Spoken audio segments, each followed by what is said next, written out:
God dog. I tell y'all what.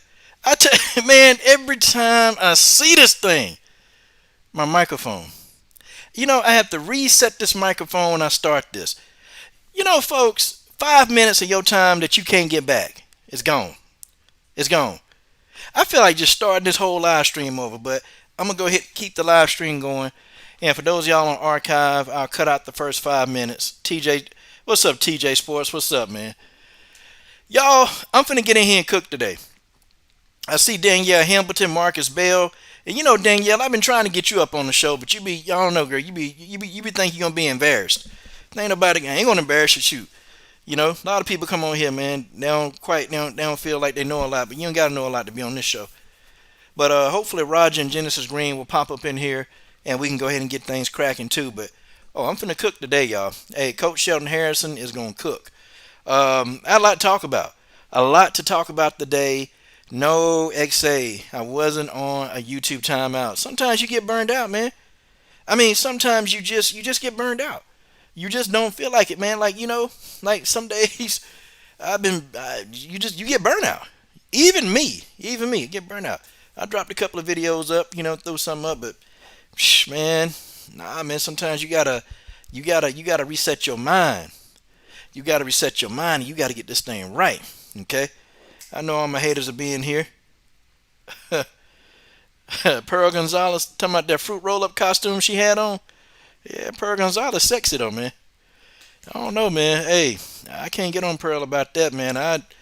I'll be honest with you, man. I'm gonna tell you the straight up truth. I take that fruit roll up off of her, man. Okay, and I started thinking of a whole lot. I told her too. I shot her. I shot her inbox. I said, "Pearl, you sexy with that fruit roll up on," and she started laughing. She said, "Thank you." It's creative, man. It's creative as hell. I mean, I ain't gonna lie. I eat it off of her. Yeah, and I know some people ain't gonna like that, but so I don't care, man. Pearl Gonzalez, she's sexy. She's sexy as hell. She is sexy as hell. Okay, and I'm not into the midget fighters like that, but yeah, Pearl. I told her too. I said, Pearl, girl, you sexy. Them fruit roll-ups on you. Shoot, man. I'm looking at it right now.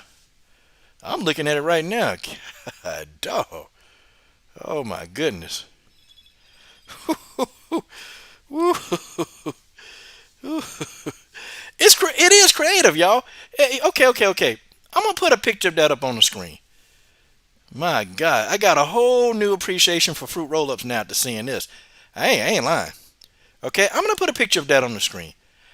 Guys, I got to tell y'all. I mean, this is very, very creative. I mean, you can't say that this ain't creative. I'm gonna copy it right off her Instagram and show y'all. My God.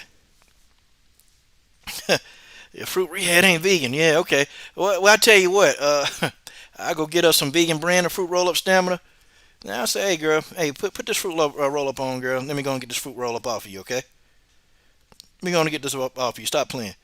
No, I ain't gonna lie. I DM'd her. I DM'd her hard. I said, Pearl, hey, I said, damn, that looked good. She said, thank you, coach. But I'm not afraid to tell.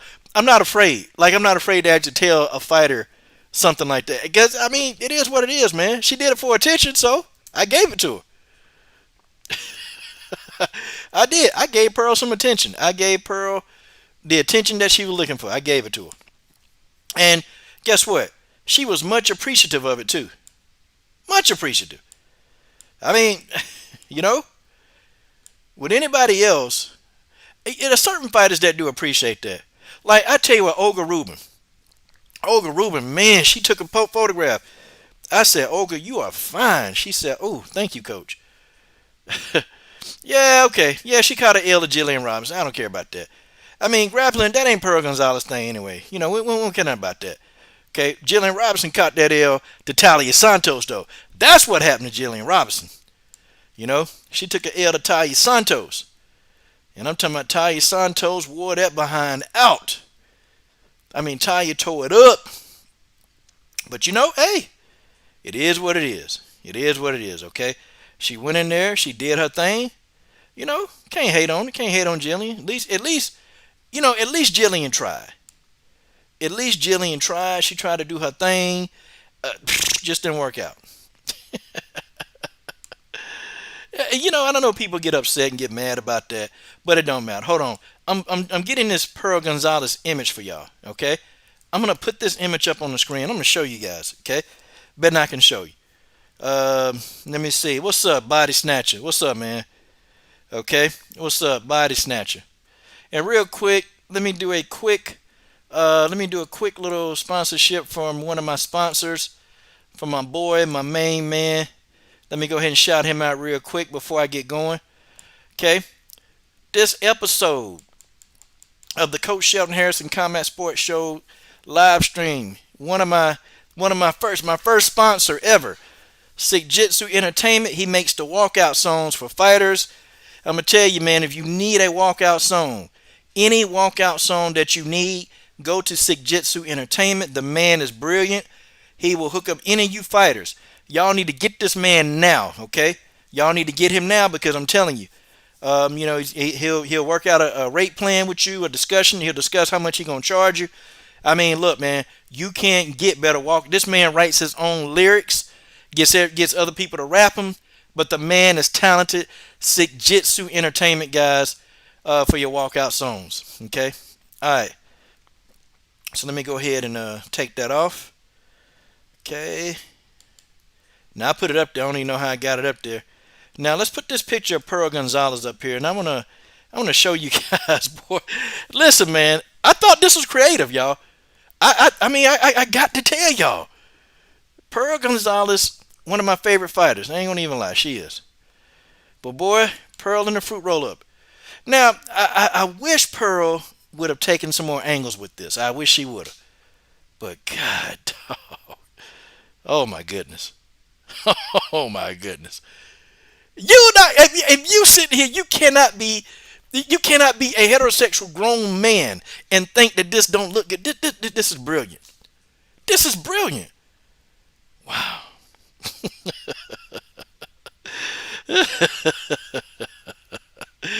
I know some of the beta males watching this channel. I know y'all won't understand that man, I would never say that to Pearl. That's because you're a simp. Man, I would never tell Pearl that. That's because you're a beta male. I would never tell Pearl something like that. That's because you're a beta. That's why you wouldn't tell her. I just told her, I said, Pearl, that look kind of good. Hey, Pearl, you look good. She said, thank you. She said, thank you. Thank you, coach. It's brilliant. George, you're right. It's brilliant. Pearl Gonzalez is brilliant. I mean, my God, people. My God. I mean, goodness gracious. All right. As Robert Henry say, let's focus. I told y'all that Pearl Gonzalez, Rose Namajunas, dang it. Focus, coach, focus. I told you guys that Rose Namajunas did not duck Jean Willey. I told y'all this. But, you got people still insisting that it was a duck. Okay, well, let's read this, and shout out to my boy Noah on WMMA rankings. Shout out to my boy Noah, man. The man is probably the best WMMA writer on the planet. And I'm talking Noah from WMMA rankings. Salute to the man, okay? Unless he started talking junk about me, but I don't think so. Okay, so look. Here's what Dana White said, okay? Dana White said, okay, he's still trying to book Willie Zane versus Rose Namajunas strawweight title fight. He says he'll bring in Carla Esparza if negotiations fall through. What did I tell y'all? What did I tell y'all? I told y'all that they were negotiating. I told you this. But no, people jump to conclusions. Oh, well, Rose is ducking. Rose don't want to fight. Rose don't want this. And what else did I say? I said that Dana White is trying to book a short notice fight. I told y'all this. Okay? I said that the man is trying to book a short notice fight. He's pretty much trying to get double the bang for his buck. Okay? It is what it is, y'all. Okay? It's no shame in that, but see, what I've been looking at, me, the coach, I've been looking at trends, metrics. Things that you should be looking at when we're discussing this game called WMMA. And everything just seems so simple. He just threw Rose under the bus so fast. He threw her under the bus so fast, and I thought to myself, dang, whatever happened here? Like, why? Why did Dana White go to throw Rose under the bus so fast? And the thing of it is, Dana White, he was trying to get a short notice fight. But see, he was trying to book this fight in Singapore. He was trying to book the fight in Singapore. And Rose, I don't know. They're negotiating, but Rose and their team, I don't think they were down for a 3-week training camp against John Willick. They weren't down for that. Okay? They really weren't down for that. They, wanted ample time to train. Okay? They wanted ample time to train. And Dana White know darn well, man, that a fight of this magnitude, because even Joanna did the same thing. Okay? Even Joanna did the same thing. She didn't take a short notice fight with Valentina. Because a fight of that magnitude, you have to prepare. So in my book, that's not a duck. Dana White just confirmed it. Okay? He just confirmed it. Let's keep on reading. For the people that, I don't know. Let's put this up for the stupid people. Somebody get offended because I said stupid. Okay. It says, obviously the fight to make is Rose, so hopefully we can get that fight done. If not, the next in line will probably be Carlos Esparza, he said. Okay. So they're in negotiations. Dana White cannot do any dumb stuff, okay? Dana can't do nothing stupid right now. He can't. Okay? He's got to make this fight. He got to book the fight. Dana wants a fight in Singapore. He wants that fight. They've got everything set up. They've got like this COVID bubble. They got everything ready to go in Singapore. And the man wants a fight there. Okay? He wants a fight there. It is what it is. Nicholas, I'm going to talk about that a little later, homie.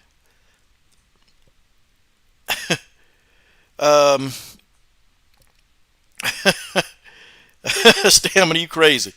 Mia Schreiner, what's up, Mia? Hey, there go my homie Mia Schreiner. Mia Schreiner in the building. The young lady graduated and now she works. I think you said you work outdoors now. I think that's what you told me. But anyway, that's cool.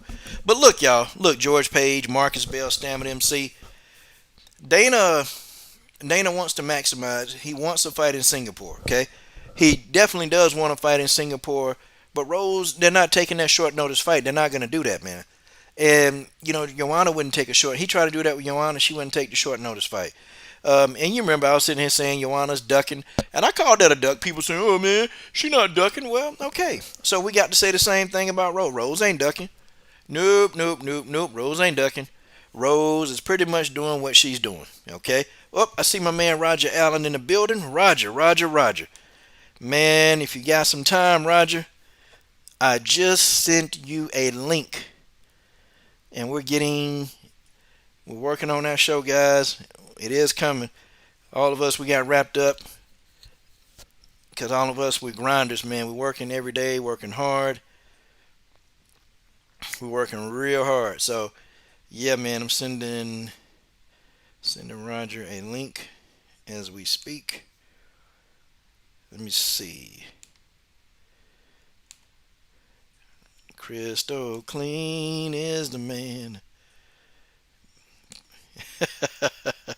People hate when I sing that song, Crystal Clean is the man. I don't know why. God dog. Zoom chat.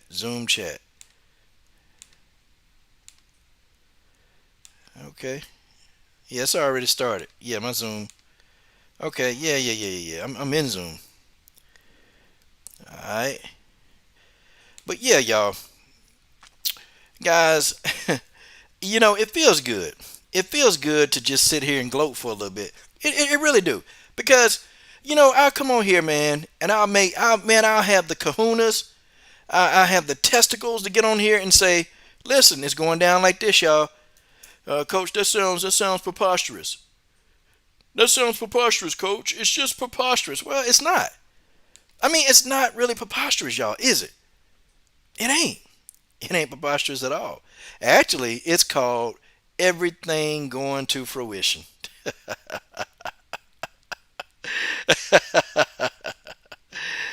Oh, man. Man. Well, since that's out the way, Dana, he has to make this fight because, like I told y'all, nobody wanted to see Carlos Esparza. Nobody, nobody wanted to see Carlos Esparza. Henceforth, while Dana White is trying very hard to get Rose Namajunas in an octagon somewhere near you, okay? Somewhere near you in the octagon, Dana White is trying to get Rose to fight because nobody wants to see Carlos Esparza.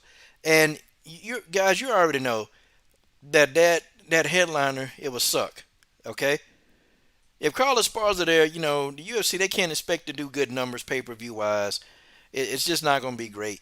Even with the Asian fans, coming to support Jean Malay, it's just not going to be a good look, man, pay per view wise. And Dana, they can't afford to lose that kind of money. They can't afford to lose that money. They cannot afford it. So Carlos Esparza will be a bust. The fact that he even mentioned Carlos Esparza is laughable. It's laughable. And you think the president of this multi-billion-dollar company, would know better. Yeah, I mean, you think Dana would know better. Dana sometimes just, I don't know, man. He do things that shock you, and then he do things where you just gotta shake your damn head and you gotta say, why, y'all, why? My God. Oh man. And I know a lot of y'all have been asking me too, and I'll talk about that later, or I'm gonna do it in a separate video. A lot of y'all won't send these responses, okay, to the accusations made by Musti Brika. Okay, Cindy has given me some quotes, and I'll tell you guys, it's kind of funny, man. Talking to her for about an hour, it really is funny, man. How just things work, how life, and we'll talk about that at the end. So Roger, the link's been sent. You the man. Okay, Mia went skiing for the first time. Tell you what, Mia, throw some skiing videos up on your YouTube channel. We can all check it out. Okay, so where do we go from here? Dana is gonna do everything he can. Okay, Dana is gonna do everything he can. He's going to do everything he can to book that fight. He is, and pretty much there's just nothing that anybody's gonna do about it. Dana White is gonna book that fight. Rose is gonna they're gonna come they're gonna get to something that seems doable for Rose. Okay? What they were throwing out, and I told y'all it was over money at first. I told y'all. In order to get Rose to do a short notice fight, the money gotta be intense. Okay? For real. In order for Rose to do something like that 3 weeks, the money gotta be intense. It's gotta be ultra intense. And it wasn't. So Rose and them, they'd probably like, nah, you know what? Well, hold on. No. Nah, that's not how it worked. That's not how it worked. Okay. And then two, they know how much this fight is worth. See, that's the thing, man. I'm gonna tell you, being a fighter, being a fighter is something, okay? Not only do you have to go in there and you could possibly lose your life or lose your career, but you also have to go and you have to be a smart business person. You got to know how to conduct your business. Because if you don't know how to conduct your business, oh, there go Rogers in there. If you don't know how to conduct your business, then, well, you're nothing. And you won't have nothing when you get out this brutal sport. God dang. Y'all, I'm sorry. I'm looking at Pearl Gonzalez Instagram. My God. My goodness gracious, look at this. Hey, my man Roger Allen in the building. What's up, man? Hey, what's going on, Coach? How you doing? Man, I'm doing good. Roger Allen in the building. Man, how was your New Year? Man, my New Year was good. I stayed in the house because I don't drink and I ain't trying to be out there with the idiots. Man, I'm the same with you. Yeah, I man. retired a long time ago from being an amateur. That's right. That's right. I had a couple of, a couple of little young ones that wanted to come. Coach, you coming? You want to come to this party? Nah, that's a COVID party. That's a COVID party. Nah, coach ain't coming. Coach ain't coming to no COVID party, baby. Sorry. You want to come over here? You want to come chill? You can come chill and you can get down. But I said I'm spending the evening chilling. So you go to your party. Yeah, what did I miss out? For some strange reason, I can't scroll back on the live stream. So Nah, maybe. it's going good. Roger, we just sitting here talking about, man. Basically, this what we were saying last week, Roger. That Rose wasn't ducking John Willay. We said this. We said this. And now Roger comes up. Dana's talking about we're trying to negotiate the fight with Rose. Roger, do you just get tired of being right all the time? Do you just get tired of it? Man, the key to this game is don't take the first information you get and run with it like a crazy maniac. Let it marinate a little bit, and everything will be revealed. But sensationalism runs crazy, and unfortunately, it's more normal than not. Okay. Hey, Roger, repeat that, man. My audio. I got him. I got him. I got him. Okay. Now, what'd you just say? Oh, hold on. Whoa. Robert Henry, Third Rose, Team Nama Units, LDW, MMAC, WMMA Universe, stand up. Roger, we standing up today. All right. Gotcha, gotcha. Whoa. But no, man, it's like I said, what happens is people run out to make sensationalism, start trying to get clickbait, start making videos, start media starts doing it, everybody just to get that view, that click. But what happens a lot of times when they're starting to throw people under the bus, at least publicly, it's usually not what comes out is usually not the true thing that's going on. Just negotiations. It's just negotiation, man. Roger, I mean, how who in their right mind think about it? I mean, from a whole, who in their right mind gets excited about Carla Esparza fighting Jean Willet over Rose? I don't I'm know. excited about it, Coach. I'm really excited about it, man. Now, change my mind. Yeah, I mean, Roger, I don't know why Dana said that dumb shit, man. I don't. I can see if he said, okay, if we can't get Rose, instead of saying Rose don't want to fight, if we can't get Rose, then we'll get Carla Esparza. That would have made more sense to say than to just come off the hoof and say, oh, Rose don't want to fight.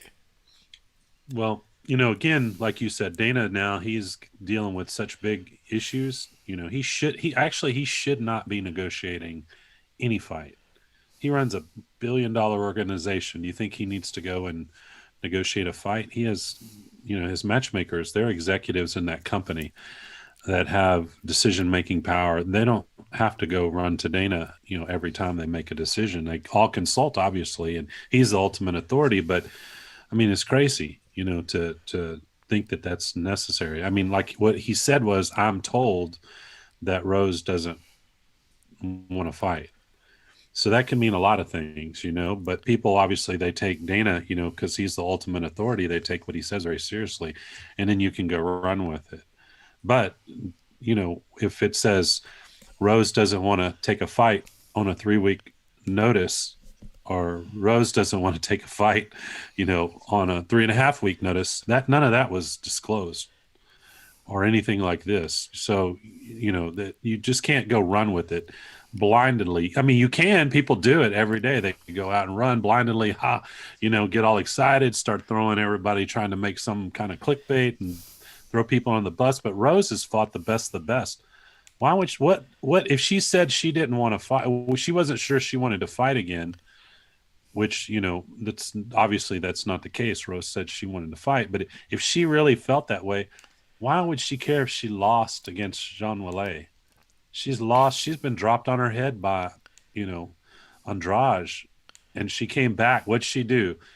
Is like she got thrown off the horse and she got right back on it. She wanted to fight the same person that dropped her on her head. She didn't run afraid of that. When has Rose been afraid of anything?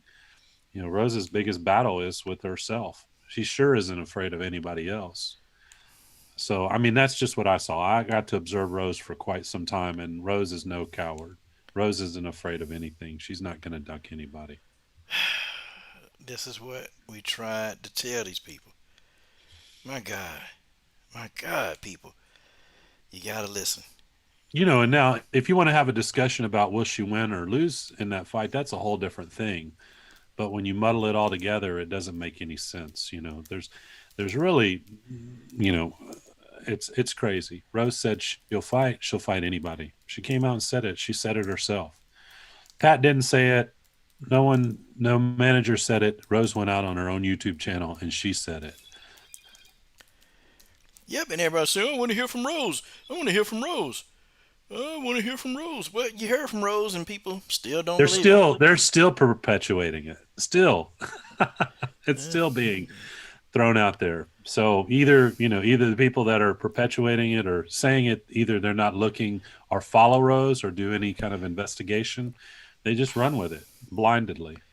Gotta And some read. people roll that way. Some people love to roll that way.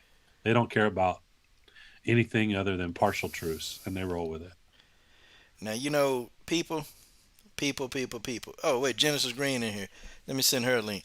Now, folks, it's 26 of y'all in here. Y'all smash the like button, okay? I mean, God, dog. Okay, I tell you what. If Genesis Green can get in here and y'all can hear Genesis' beautiful voice, dang it, smash that like button right now, you musty mouth, mushroom, mucus brain, membrane fools. Smash that like button right now. Roger, Pearl Gonzalez. I mean, damn. What did I just say? Oh, shoot. Okay. Yeah. I had to get my mind off of Pearl, Roger. I just got to. I want to think about, shoot. Wait a minute. Let me get my head clear. So Rose ain't ducking. That's the fight they're going to make. The Singapore thing, I tell you, man. Boy. Sound like a good idea for Dana at first, but I kind of wasn't feeling that either, man.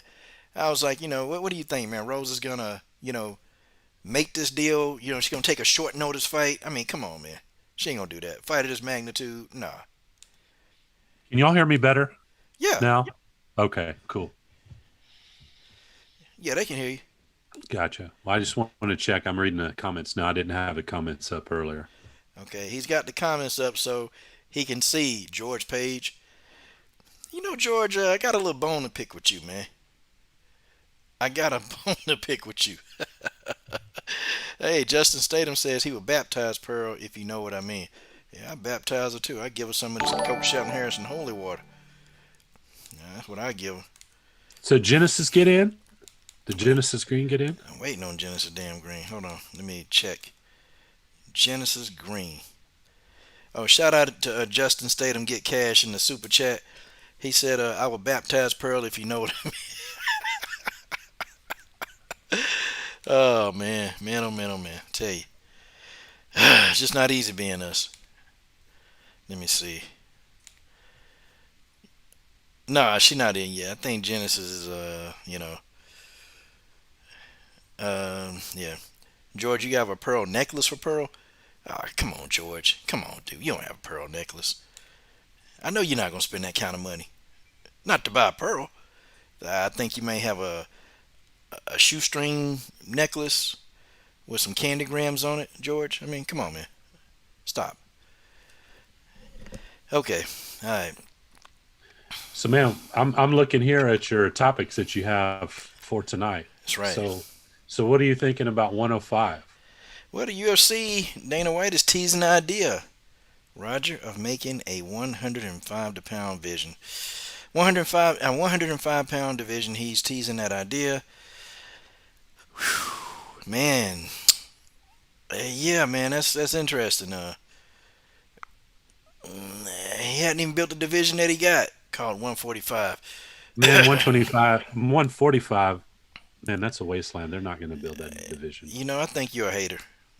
I'm not a hater. I'm thinking it's going to go away. Come on, man. You see, you can't speak negative on to the situation. I mean, Man, I'm think about it from a business perspective. I mean, if they keep it around, kind of, it's all right. But to go out and, I mean, hire.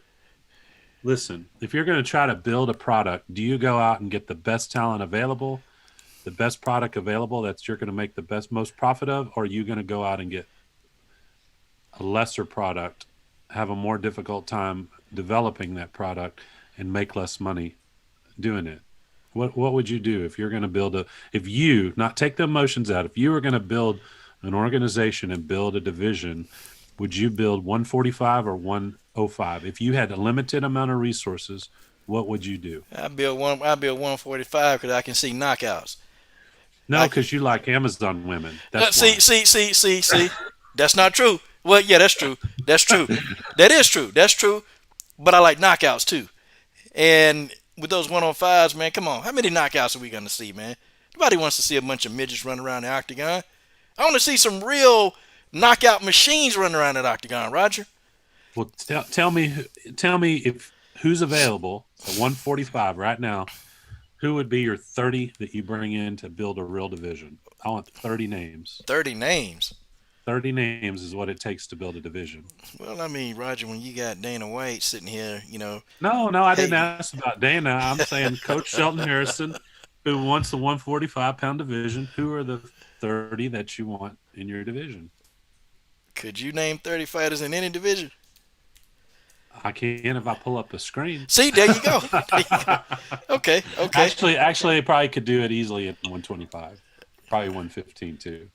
I But probably can get no, one. I'm just saying Okay. if you think you how to build it, just let's just walk through it. Let's just walk through.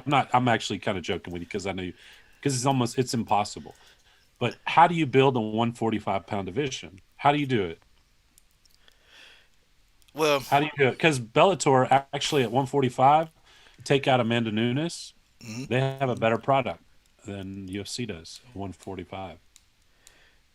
Okay. And So it isn't much, but it's a better product this is than what I UFC. would do, man. So you got all these 145-pound fighters. Okay. We can say that these are they're not the most talented. We can say all of that, but they're fighting within their group. So I mean, they're not the most talented compared to who? See, that's what I'm saying. But I would, I mean, the cyborg thing could have went so far right. They could have had that right. They could have brought in people like Blinko. They could have got her in there. They could have got Bud. At the early inception of this whole thing, they could have did it. Bud was at the end of her Bellator contract. Man, they could have made a play. You can get people like what Hollow Point, Sneed Kavanaugh. You can get all these other people, and those are like some of the top of the best. And Right. I But even would have made. they're not going to let a champion out of a contract. You just don't see that happen. Most contracts, and I'm sure Bellator had it too, is as long as they hold that belt, they're not ever going to go to another organization. And if they lose, then it depends on what's in their contract. But that like I said, when you move the logistics around, it's difficult to build a 145-pound division that's a product that you can get behind because 145-pound division is really what a one or two woman division, really. I mean, of But you make them all fight each talent. other. You make them all fight each other. They got some talented, man. They got some talented. I mean, Who? That's like I man, they said, got. who? Hey, man, they got people like them. They got people like Alexis Dufresne. They got some Brazilians. They got what Santana, Hype Job Harrison will be making an appearance into 145. They got King Rena. I mean, King Rena, she's dominating over there in Rising. You can pull some of that talent together. I mean, hell, man. Hell, who else, man? No, but I'm no, trying to think but on top here of we my head. go. Here we go. The UFC has a limited amount of resources. They have a limited amount of PR people. They have a limited amount of marketing people. They have a limited. How are you just going to bring in this division, which is difficult to assemble, and then promote it? How are they going to bring in 105 and try to promote these midgets? 105, if you just look at the number of fighters that are out there, even within their own roster, they can just snap their finger and very shortly build a 105 division. And if they want an Asian to build their Asian presence, there's most of the women at 105 are in Asia. It's not something I follow, but I know just by glancing at the screen at 105 that there's tons out there, and whether they can get in their contracts or get in and out of their contracts is another story. But the numbers are just there. 145 just across the landscape. Man, There never has been that many fighters at 145. they got fighters I'm like not hating Chelsea. either. I'm not They hating. I'm they not got hating. fighters like Chelsea I'm Chandler. just Man, they got okay. they got some talent, man. Well, how many? What does she bring to the table, Coach? Man, look, she bring high level striking, high level jiu-jitsu, and knocking people and choking them smooth out. Okay, That's but she's entertaining. one. But that's one. Who does she fight? And she fought in Invicta. See, she need that opportunity. No, I'm not talking about Invicta. The UFC. Who does she come in and fight? She hasn't fought anybody in the UFC. What I'm saying No, no. is, But if she does, bring her. Let's bring her in. Let's hypothetically. Let's bring her in. Who does she fight? oh man, let's put her in there with Felicia Spencer straight out the back. Okay, That that okay, that, and that fight let's right there, hey, that fight and she definitely. wins. and she wins. And what's her next fight? Then if she win, they put in there. You let her knock out Megan Anderson. But then what they got to do? Go ahead and bring in the rest of the talent that's there. I mean, you got some What sick. talent? You What got you got talent? some 70 fighters, man, that fight at the division. You got some 70 fighters that fight at the division. I can easily look them up, and then I can tell you. I can easily look them up. Hold on, I tell you right now. Hold on, I'm gonna look it up. I can't remember all 70 talent off the back of my head, No, I know you can't. And but and again, I'm just saying, what would in but general? see, I mean, I'd be curious what the comment section. you What is got it easier to build 145 or 105? man. Look, They tried 145. It hasn't they materialized. did, They even they didn't let the people fight in a division that they had. They moved them all down to be a bantamweight, so that didn't make sense, man. man. Well, the whole Ultimate Fighter thing for women is crazy anyway. I mean, Man, they you're got gonna have some. to do 5 weight cuts in 13 weeks. You know what that does? That's crazy. It's So easier to you cut to have to fight up 145. a weight. You have to be a bantamweight going up to try to fight at 145. There's no way a 160 or 70 pound woman can make that many cuts. It's Well, tough on a man, but I mean, I'm just being honest with you. It's nah, very difficult. those women that they had, those are true 145ers. People like Leah Letson. Come on, that was a She true is. featherweight. That was a true She featherweight. is. one Hundred Okay, percent. I agree with you. and she was having to cut weight, and that's why she went to the hospital. She can't fight much more. Um, Well, that's what. See, you just made my point. That's but what she I'm was cutting telling you. weight to That be a ultimate. bantamweight. See, it wasn't at her natural weight, 145 pounds. So they, I'm talking about. She did that outside. No, she finished the Ultimate Fighter. She did that when she went to the UFC because she was trying to get down to be a bantamweight, and so she had to be hospitalized. But that's not her weight class. And Gotcha. a lot of those people. And who was the other one? I forgot the Russian chick. The Russian chick who got beat up real bad when she went down to bantamweight. But she's a true 145 pounder. So it didn't make sense because they already had Megan Anderson. Felicia Spencer had just signed her 3 fight contract, her first one. And then, so you only had Megan, you had Felicia, and you had Chris Cyborg. Those are 3. And then you were supposed to get all these people from that show to help, solidify the division, and that didn't happen. They just said the hell with the division. I mean, and that was my long standing count. Like, what the hell? Why are they doing this? Well, And see, it's tough. It's tough. Like for example, right now, Amanda's incredible fighter, but just you really need someone. She's the queen over 2 divisions, so it's difficult to promote that 145-pound division because it just really is. I mean, UFC doesn't have very many 145 pounders. You can talk about it, but they're just going to be feeding meat to Amanda to have dinner on, man. I mean, really, it's really true, and they just have a handful right now. So, from a business standpoint, I'm not talking about from a fan standpoint, but from a business standpoint, 105's much more lucrative to build. And this is just my opinion. I think they I just, reserve the right to. I think they got a bias against bigger women. I think that's what it is because I don't really don't think so. They I brought in Daniel Wolf, but what are you going to do with her? see What are you if going they to do brought with in Daniel Wolf? Because if they're they, not a developmental league, if coach. they That's the if they problem. brought in Danielle Wolf, then they need to go ahead let Norma Dumont fight at her natural weight class. Why we have to drop her down? Well, how come we can't get fighters like what Santos, Lori Santos? How come we can't get her? I mean, she's a hot young Brazilian prospect, man, that's going in there, and I'm talking about she's knocking people out. Why not? I mean, if we're gonna get some of these 105 pounders, and then we're gonna put them on the Ultimate Fighter, and really I mean, I'm sorry, on the Dana White Contender Series, they're gonna do that. Those fighters are improving. They have to get in there and Wait, prove wait, themselves. man, hold on, so coach. We had a Brian Jensen spotting. Damn, damn, he's late. I'm telling you, man, it's like a unicorn just showed up. Yeah, walk him down, Ram, big stepping, man. Hey, shout out to that. Shout out to we gotta go do our Bulldog show. Wait a minute. Oh, it was 78. Hey, man. Yeah, I'm gonna check that out, man. Bulldog will kill you though, but I'm gonna still check out the show. Walk him down, step. Okay, walk him down. Wait a minute. Who did you used to be? Is this Ramsey Suiting the third? Yeah. Hey, Ramsey Suiting the third, man, in that super chat, man. Oh man, Roger, boy, Roger, sir, we're gonna argue about man. We argue about this all day long. God, Man, see, people don't know how much we argue. We argue offline all the time, all the damn time. all, all Hmm. the time we argue. Genesis sees us a little bit, but yeah, we argue all Hmm. the I just be watching.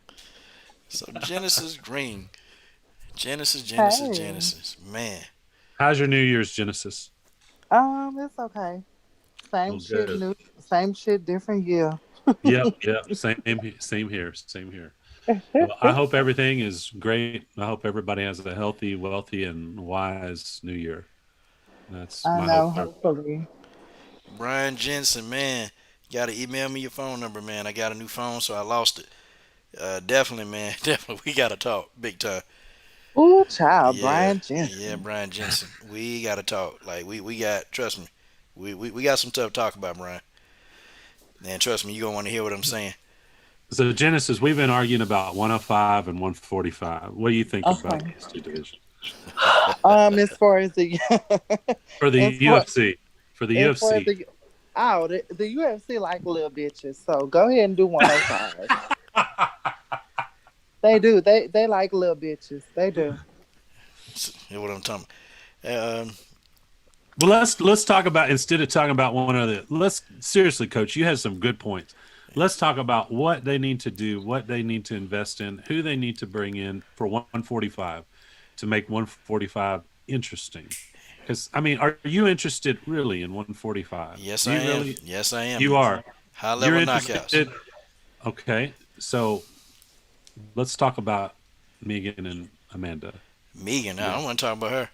Well, Okay, see, there. okay, Well, okay, she's okay. she's like a core piece of why they're keeping 145 around. She's one of their main chess pieces of keeping 145. Their best chess piece is Felicia Spence. That's the diamond in the rough. Yeah, for now. No, Okay, I'm not. I'm not talking about fighter. I'm talking about marketability. okay. Oh well, That's what I'm saying. That's why they have. I mean, but how do you think that fight's going to play out? Just minute which or two. Not which a big it's not. Megan versus Amanda. Megan is probably gonna have to be the one sell the fight because Amanda. I mean, she's had two opportunities to headline a pay per view, and each time the pay per views were flops. Man, she did well under 100,000 views each time. So, and Amanda to me is not a true 145 pounder. I think actually, man, they wrestle the belt away from Amanda and get somebody who can talk some real stuff and sell that division, and that division will be popular. It'll be real popular because I don't. I mean, I tell you what, when I did an Invicta live stream, and I can't remember who the headline was. It was the Striking Viking. I had a lot of people actually interested in that. Believe it or not, Mm-hmm. Yeah. I had a lot of people interested in that, and I don't think it's so much more so the division. I think the UFC they didn't put a lot of effort into it because they didn't see it as viable. But I mean, I don't know. I thought when Holly went up there, you know, she made a good account, and she had like it actually forced her. She had to be physical. Like Uh huh. when Holly moved up, she had to actually be physical. She couldn't just Sure. point fight Sure. because Megan Anderson, was clipping her, and it's like, Right. okay, see, the knockouts will happen up there. You see much more of the violence, and I think we need a mix. The 105 is important. That's important because we'll see a lot more skill. But the 145 for certain people, man, some of us need to see some violence. I think you sold me, Coach. I think you sold me on 145. Oh, I wasn't thinking about it because I haven't seen. I mean, extreme violence in that division yet, or extreme talent. If you just talk. But here's the question: they brought in Daniel Wolf again. I don't agree with it, but what do you do with her? with What Danielle what Wolf, do you? Because they're not a developmental league. You got to think about it. Invicta is a developmental league. What are they going to do with Daniel Wolf that they signed her in the UFC? Who's she going to fight? you know what they're gonna Who are do? they going to? They're gonna put. I'm gonna tell you, Roger. They're gonna put in there with somebody with the likes of Zara Ferno Santos, who's a talented kickboxer. But see, that's what it was. They put her in there because they were looking for somebody to fight Megan. They needed somebody to fight Felicia. So I feel like they No, just I they just kind of drug that girl in there. Okay, we're here fight, and just whatever sure. happens, happen. Where I could have gave him some suggestions. Hey, I could have gave him. Hey, I mean, they should have got the Russian chick, Valerie Gardina. She pretty Hmm. good. but a lot of people don't Mhm. know about her. I mean, she's good. She's real good. Chick from Russia. Only had a few fights, but I mean, damn man, the girl got knockout power, man. Yeah, you go Google her. I can't ever say her last name, Gardina, or whatever her Mhm. name, but I'm that like that. that damn chick can fight, man. But it's like, Right. Hmm. okay, these people they don't get opportunities because nobody's looking at the bigger fighters. But these people they're knocking people out. They're knocking them out, man. I'm talking about these are fighters that are still fighting. They're on that they're present. These ain't people that fought 8 and 10 years ago. These are people that's now. Right. Even what Olivia Phoenix. I mean, who the hell's Olivia Phoenix? No, well, no nobody know. Olivia Phoenix, that's a damn beast. Chelsea Chandler. Chelsea Chandler is a motherfucker, man. And two, excuse me, ooh, did I say that? But look, Chelsea Chandler, man, she'll get in there. She'll sell a division. She's marketable. She'll talk it up.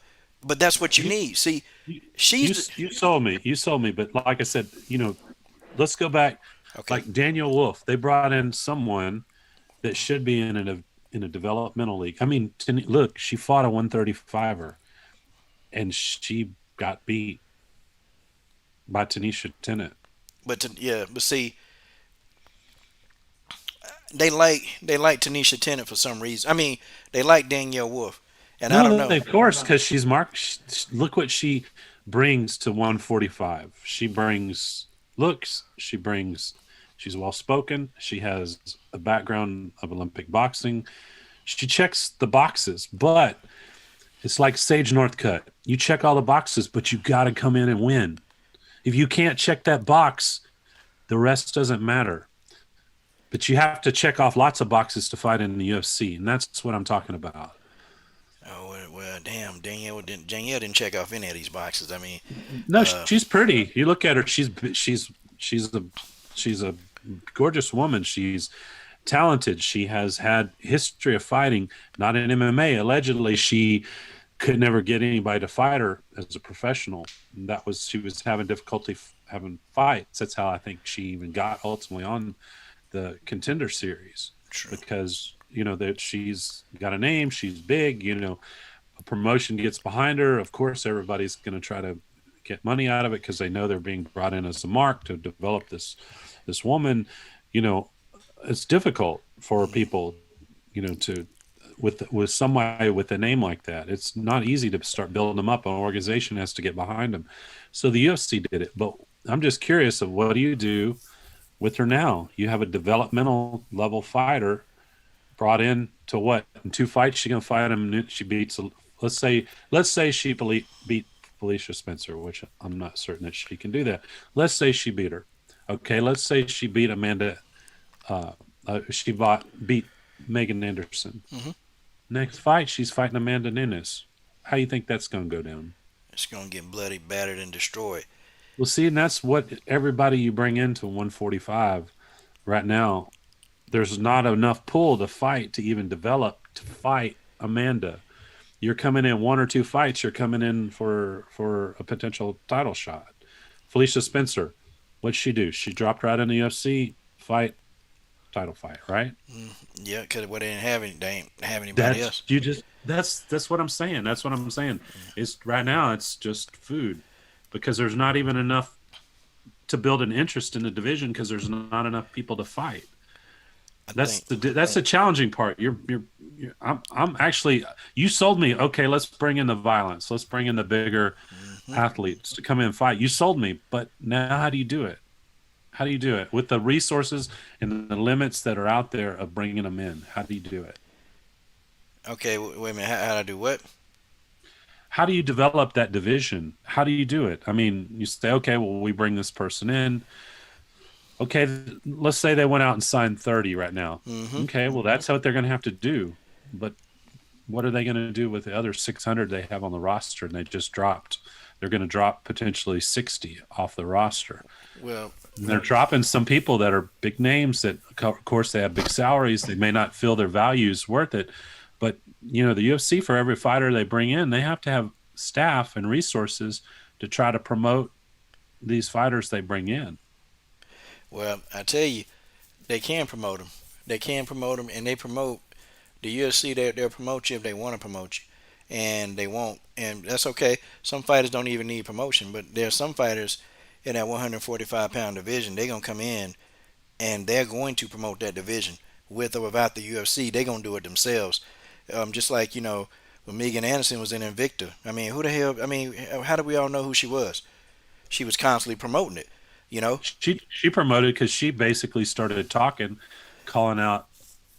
She's calling out Chris Cyborg. She clout chased yeah, but she was going. Cyborg to get her name out there. She was calling people out, and she was always a mouthpiece after every fight. Sure, And, of course. And she fought and she won in Invicta. and She that's an was able to Invicta. do it. Yes, of course. Of But course. and When she then got in UFC, she started doing the same until until Chris Cyborg got on the phone. yeah, she was scared, and then Chris made her have a panic attack and all this other shit. But Hmm. you have some fighters, you have some out there that can sell at division, and and I know Dana don't want to deal with the likes of like people like Cindy, but he's like ripping Pam Source, and I'm like, well, but Pam actually is actually a decent fighter. She won the Invicta title, Are and you talking about Cindy Dandois? yeah, I'm not. Well, I'm talking about.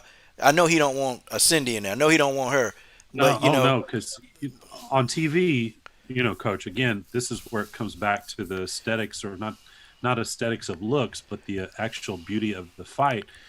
When Cindy's last fight that she had, when it was televised, you watched her striking. It was not only ugly, it was fugly. It was bad. I mean, it was but see, really not the product. she didn't even get The to fight. product just did not look like UFC product. That's what I'm telling you, In her and defense, that's the. Mhm. in her defense though, she didn't get to fight. They drained her down to 135. So I mean, Cindy a big woman, and she Of course, squeezed down of into course, 135. So I don't even know how effective they thought that was going to be, and she did that because that was her only way into the UFC is to fight at 135. Because Cindy, she's fought as high as 155. So I sure. mean, going down to 135, that was a death trap for her. So And so I wasn't. I didn't think it was a good idea, but ultimately she's the one that decided to do it. But it was to me, it wasn't a good idea. But yeah, again, it is what it is. well, So, Coach, now you stumbled into a real controversial topic let's go. with Cindy. Oh, go ahead. Yeah, let's talk about it. No, no, no. I was just going to say, yeah, she's made headlines here recently. Yeah, she did. Moosey Breaker, said that Cindy was lying, but he was lying. That's just what it is, okay? And I'm gonna do a separate video, but because I know some people don't want to. They'll never know that this is in the live stream if they come to it later. But Uh huh. I talked to Cindy for probably over an hour, and I'm quoting. I'm gonna quote her what she said, and I'm gonna actually pull up the quote. Okay, so you guys will know that what I'm doing and what I'm saying is legit. And I speak to her. I speak to her a lot. Like she's a good person. Ever since after our first interview, it's just we got a whole bunch of stuff in common. But I'm counting on this. Yeah, could I say, hey, he's a little biased? Sure, you can say that. Go ahead and say it. Okay, this is what she said. Okay, all right. She says, I don't even need to. I just don't feel I even need to answer shit like this. You only need a little of 0.000% of your brain to comprehend what Moosey says is bullshit. If you don't have that amount of brains, I just don't want to make myself um, tired to keep explaining. And it's like trying to explain to my dog why he cannot eat my chocolates. The message will never come through. Damn, I damn. mean, and she said some other stuff. I mean, I'm seriously. We chatted up for over an hour, bro.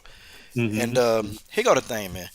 And I'm gonna put these. I'm gonna put this out here to the whole chat, to the whole WMMA universe, to you, Genesis, Roger, everybody in the chat. Okay. Cindy was gonna take a fight against a 19-year-old girl. Okay. The fight was only gonna pay Cindy 2,000 euros. Now, let's think about this for a minute. Okay. The allegation that Moosey Breaker said, he said that Cindy went into the house, came back out, and her nose was scratched, and she broke her nose. Now, okay, Genesis, in your opinion, if you broke your own nose and had to go to the hospital, and you got to remember in Belgium, they don't have insurance like they do here, okay? They don't have that Mm. kind of insurance. Okay, would it cost you, do you think it's very cost efficient for you to break your nose to get out of somebody who 19 that you know you're going to dominate for the easy money? I mean, just No, answer that. that doesn't make any sense. And any person that believes that is a fucking idiot. I mean, right. Genesis If Green. if you're gonna sit here and tell me that I'm gonna sabotage my own fight for $2,000, you got to be a stupid bitch. You do. And that's the thing that people don't know. She was gonna fight this 19-year-old girl. So tell me, okay? She done been in there with the likes of strikers like Jarena Jojo Bars. She done been in there with the likes. I mean, she beat Megan Anderson. She done been in there with Marloes Conan. You think she wanted to get out of a fight with somebody with little to no experience and easy money? Oh, and by the way, and Cindy was saying, coach, and I needed the money. I didn't have any money. My bank account was on zero. I had nothing. So I was looking forward to the 2,000 euros that I was going to get for this fight. I mean, that's that's what she said. But she Yeah, ended up her nose being broken cost more than the damn fight. How do you explain this? Oh well, wait, coach, and what about the stuff about her gym too? Why would she sabotage all of that knowing she had a bunch of bills that she was trying to pay? Yeah, That's she stupid. she was in the midst of closing her gym down. I mean, she Hmm. Roger, this stuff. She told me all this stuff. well, Coach, you and I, we've talked a long time, and I'm not a Cindy fan. I'm not a Cindy hater. I don't really. I just don't know her. I never have followed her. So, but I know this is true. In the past, you and I talk offline a lot. In timeline, you told me everything that was happening to Cindy before, and because I don't pay, I'm not involved with Cindy, but I will say everything that you told me is true in your timeline from months and months and months and months ago. You said when we talked, you said I had this conversation about that, not like details. You didn't tell me intimate details, but in general, the context was there. To me, I find it very odd that somebody would go to any kind of extreme like that, and it's even more odd that people are jumping on board again, running with information, uh, because it just when you start adding up, 1 plus 1 in this deal doesn't equal two. It What? equals something other than two. And this guy, he had no proof. Okay, it was no proof. Cindy had witnesses. She had she had a lot of witnesses that saw this go down. That saw it go down. Okay, that actually saw exactly what happened. So, okay, so another lie was the judge dropped the charges. No, the judge didn't drop the charges. The judge, I mean, they could prove that him and Cindy had a scuffle. They could prove that, but they couldn't prove that he actually broke the noses because it was his word versus all these witnesses, right, and hers. Well, there wasn't any substantial evidence like that. Ooh, he did it. Okay, the witnesses they all have the same account, but their accounts are not like, okay, well we saw him punch her in the face and break her nose. So they don't they for some reason they can't get that account for these witnesses. But they went ahead and gave him 50 hours of community service because they know he did something. They just can't seem to prove it all. And that's the problem that we're having. Well, coach, you can't go and bet. Here again, there's certain things that you have to be careful with when you start talking about people and their reputations and things, because just because someone, this for 100%, because it happens in the community, just because someone says you did something, you know did or didn't do it, and charges, just because people get charged with something doesn't mean it's always accurate, or when people get off, it doesn't mean that they weren't guilty. It's just what can be proved under that court system. So there's a whole bunch of things that we don't know about. But again, to me, the story doesn't add up about Cindy telling somebody to punch her in the face to not fight when she was in need of money. Wasn't like she had an insurance policy that was going to pay her, a whole bunch of money, a whole bunch of euros because she missed this fight. No, she missed out on opportunity. And again, like I said, the timeline that you told me and before is, you did certain things and you were telling me, behind the scenes kind of what happened. So to me, the timeline makes sense. I never believed it. I mean, of course, everybody should have their opportunity to have their say, but just because someone says it doesn't mean it's so for And, sure. But and, it's just crazy. and I done had to deal with people in the hood, Roger. I've dealt with these people, and I'm not proud of the stuff I did in the past, but I've had to deal with some shady characters. But you've been guilty of stuff that you weren't convicted of, right? I will not incriminate myself online. I will not incriminate myself online. But what I will say is that I've seen and dealt with a lot of people, and I'm gonna tell you, You have a lot of experience, right? I got a lot of experience. And what I tell y'all is that one thing you have to know when somebody lying to you because somebody try to tell you, oh, man, I ain't got no money. They'll try to explain that to you, which to me, everybody has a story, and everybody also got a lie when they want to tell you a story. See, that's the first thing I ever learned. When I was out there, it's the first thing I learned. And you can always tell somebody when they're lying, okay? If somebody there is sporadic in their movement and they're looking all around, this guy looked, he was looking like somebody was coming to get him. Um, they're lying to you, okay? They're not telling the truth. And I'm telling you now, after 25 seconds of listening, I knew for a fact that he wasn't telling the truth. His events were pretty clogged, okay? The guy I went to a haven't house. Hmm?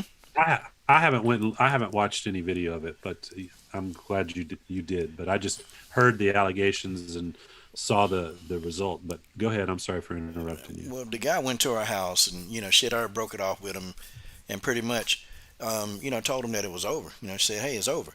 And he couldn't quite understand that. He didn't want to understand that it was over. So, he just came to our house and, she also showed me the images, the text messages. Like, come on.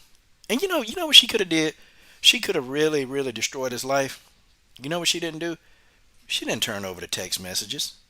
No, no, no. And he was also, making up fake accounts, putting like Google links to her, talking about she was on a Pornhub and all this stuff. And then if you even notice the model, they're not Cindy. Cindy's got ankle tattoos, and these people they don't have. See, only a dumb person that don't know Cindy couldn't pay attention to the detail. Okay, it's just and she was just like hey, I could have really destroyed his life, but I just want him to go get anger management counseling. I just want him to go get help for himself, and I just want him just to leave me alone.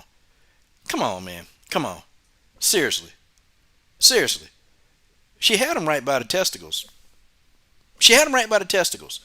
But she chose to go against that and just say, hey, you know what? Go ahead, just fix your life and just leave mine alone. That's what she said. Sure, sure. Well, What yeah, do you think, Jesus? What yeah. do you think? Damn, Genesis Green. Uh oh. I think Genesis Green, boy. Yeah, I'm here. God, dog, Genesis. What do you think, Genesis? What do you think about that? Um, I've been in a similar situation like that before. So when somebody tries to convince me that, oh, well, she brought it on herself, or he just hit her once or twice, I don't give a fuck how many times he hit her. It still fucking happened. And if a man want to argue with me about that, he can go to hell. He hit that girl. She wasn't. Why the fuck would she break her own nose? That's stupid. Knowing all the financial stuff she was going through, she needed that money. So if anybody else want to tell me otherwise, we could argue about it all day. I think that's pretty clear, Genesis. I Gen- know. Genesis Green, everybody. Genesis damn Green. So, Coach, what you had up listed about Harrison? What you want to talk to about Harrison? Okay, Genesis, I tell you what, I'm gonna just read the article, okay? And then I don't even want to tell you what I think. I just I'm gonna just read the article, right? And then you I'm. you give me your interpretation. And Genesis, I need it raw right now. I need it completely raw because you know why I need it raw? Because I'm sick and tired of this damn. I'm tired of this. I'm tired of her ass. Let, So let so me hear this bullshit she done told these people now. okay. So here's the article title. Kayla Harrison knows GOAT status is possible after cutting to 145 with potential opponents like Amanda Nunes or Chris Cyborg. Here we Oh, go.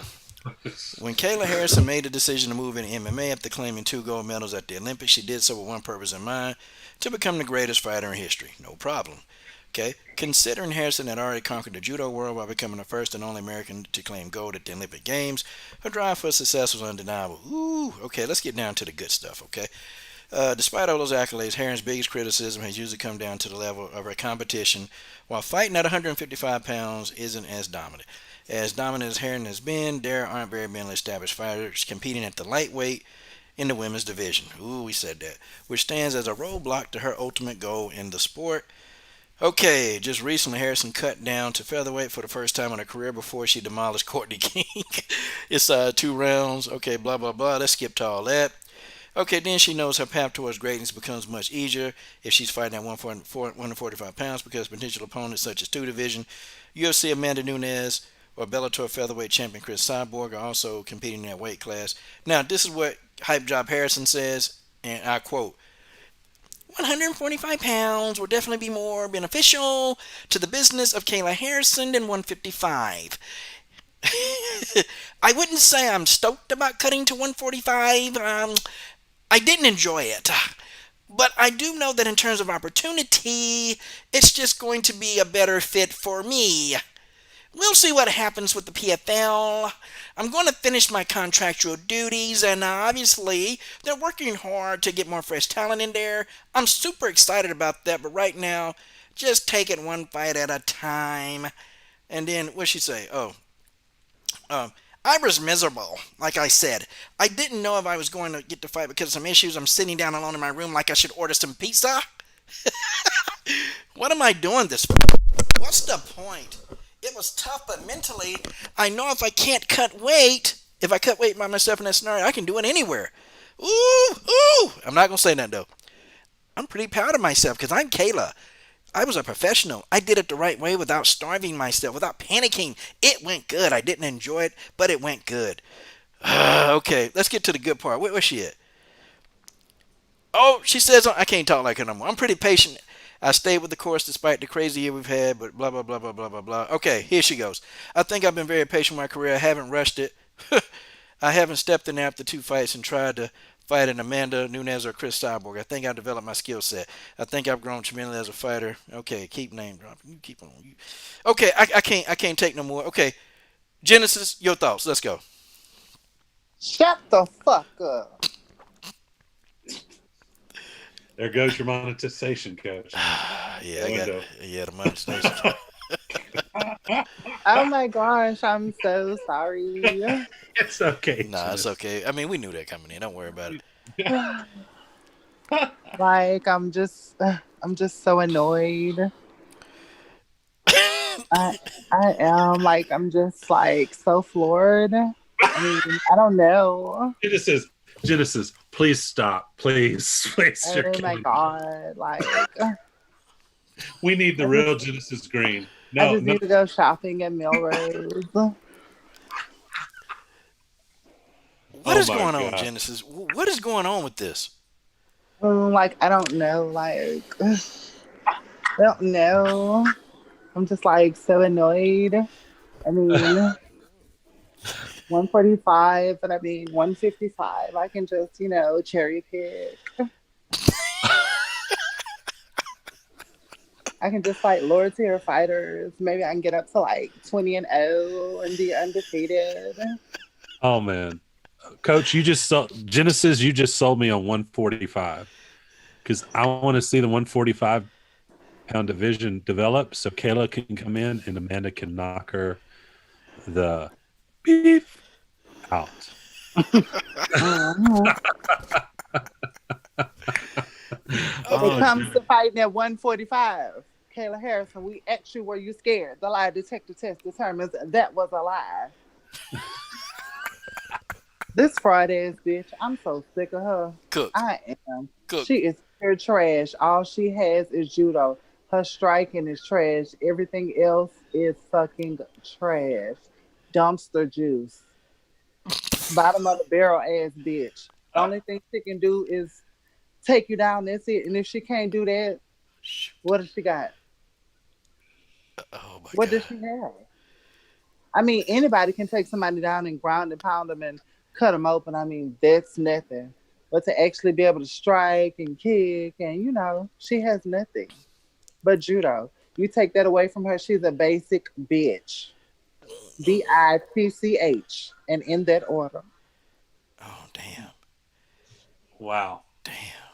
Wow, wow, wow. Oh man, that was. How do you follow up that, coach? Oh man, I just, it just can't be done. It just can't be done. There's only one Genesis Green. One Man, Genesis, there's only one of you. That's it. Oh, thank you. It means And so that's, much. and that's actually a compliment. That's not even joking. I'm telling you. Oh, right. That was I no, just love you. You just make my heart pound. Oh my God. I, I'm telling you, y'all need to go ahead and go share this stream. Uh oh, am I you online? do. Hold on, what the hell? You're there. No, I think my connection went out. Okay, No, you're there.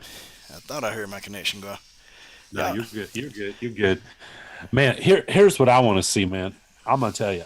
I want the UFC to go out and buy her contract at a PFL, bring her in the UFC, let her fight Amanda, let her mouth run it, promote the fight, let Amanda put us all out of our misery and beat Beat her. her motherfucking ass. Thank you, Genesis. You Thank know you. what? Yeah, give her, buy her. Yep, you're right. Buy her out of her PFL contract, but let her fight Megan. Let her fight Felicia, then fight Amanda. I don't think she get past Felicia. I don't think she get past that. Uh-uh. I see straight liner, coach. Let's see. She just said she thought she was ready. Let's do it. 145. She had a test run. Give her another test run.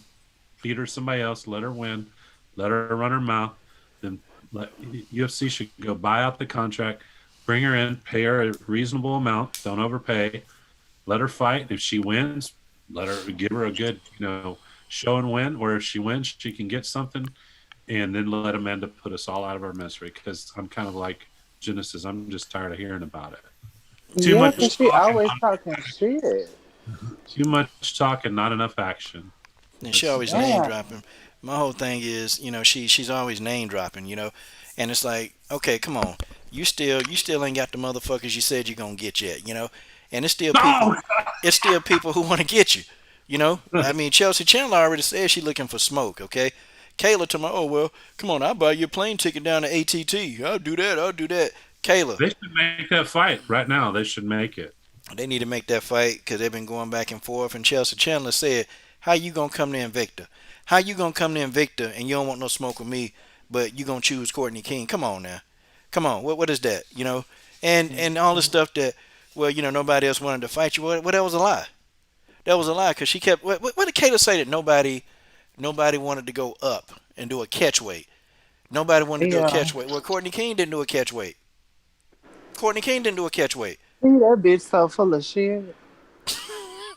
Oh, that's a basic bitch. So I guess you aren't going to be going out and having tea anytime soon, huh, Genesis?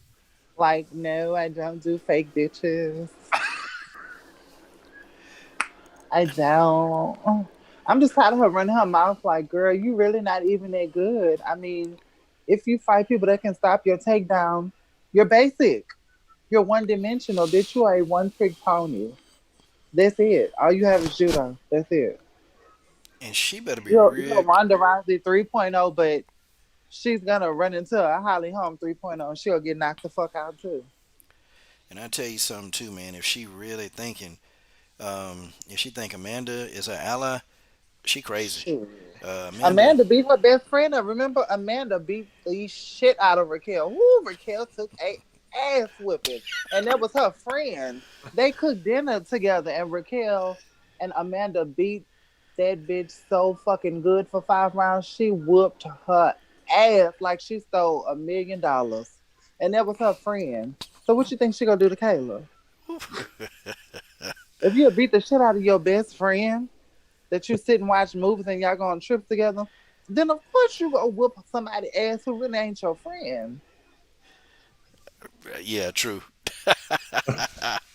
For True. real, that ass whooping she gave Raquel at first, it was funny to me in the first round, but everything after that, I just felt so bad for Raquel. Oh man, She beat her motherfucking ass.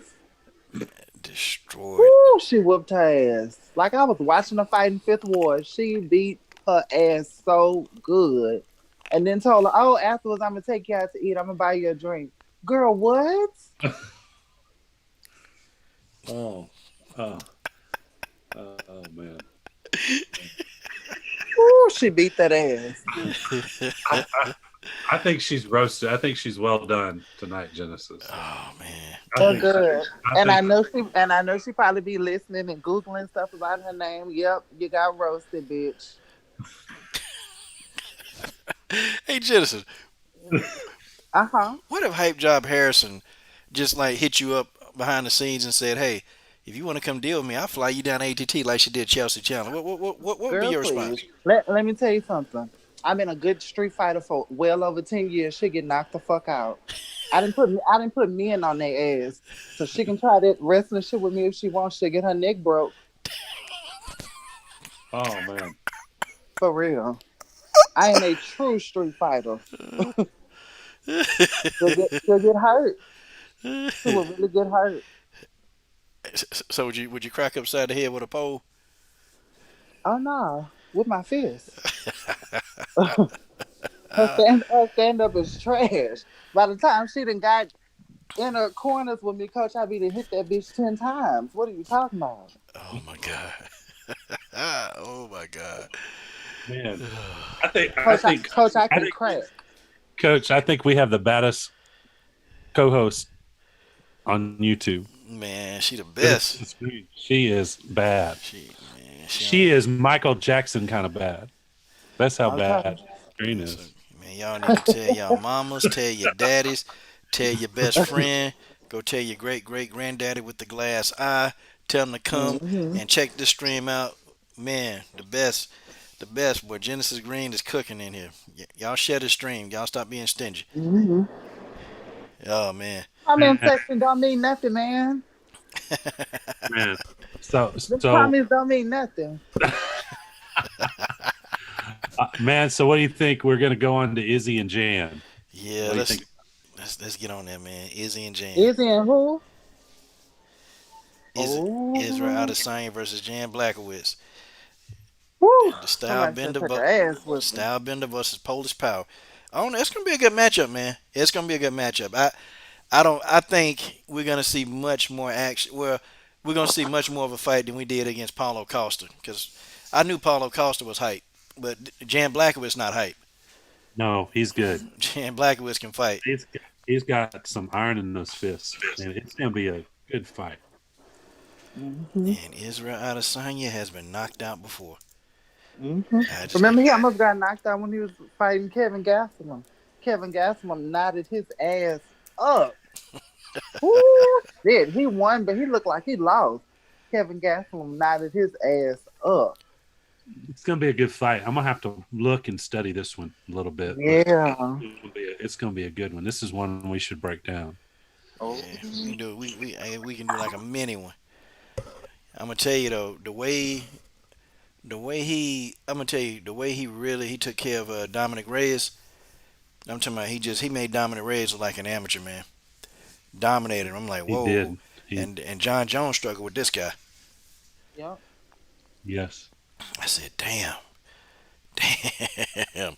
But this Izzy though, he moving up though. He moving up a weight class to fight Jan Blachowicz. So this gonna be crazy, man. So could you imagine if Izzy can get past Blachowicz, right?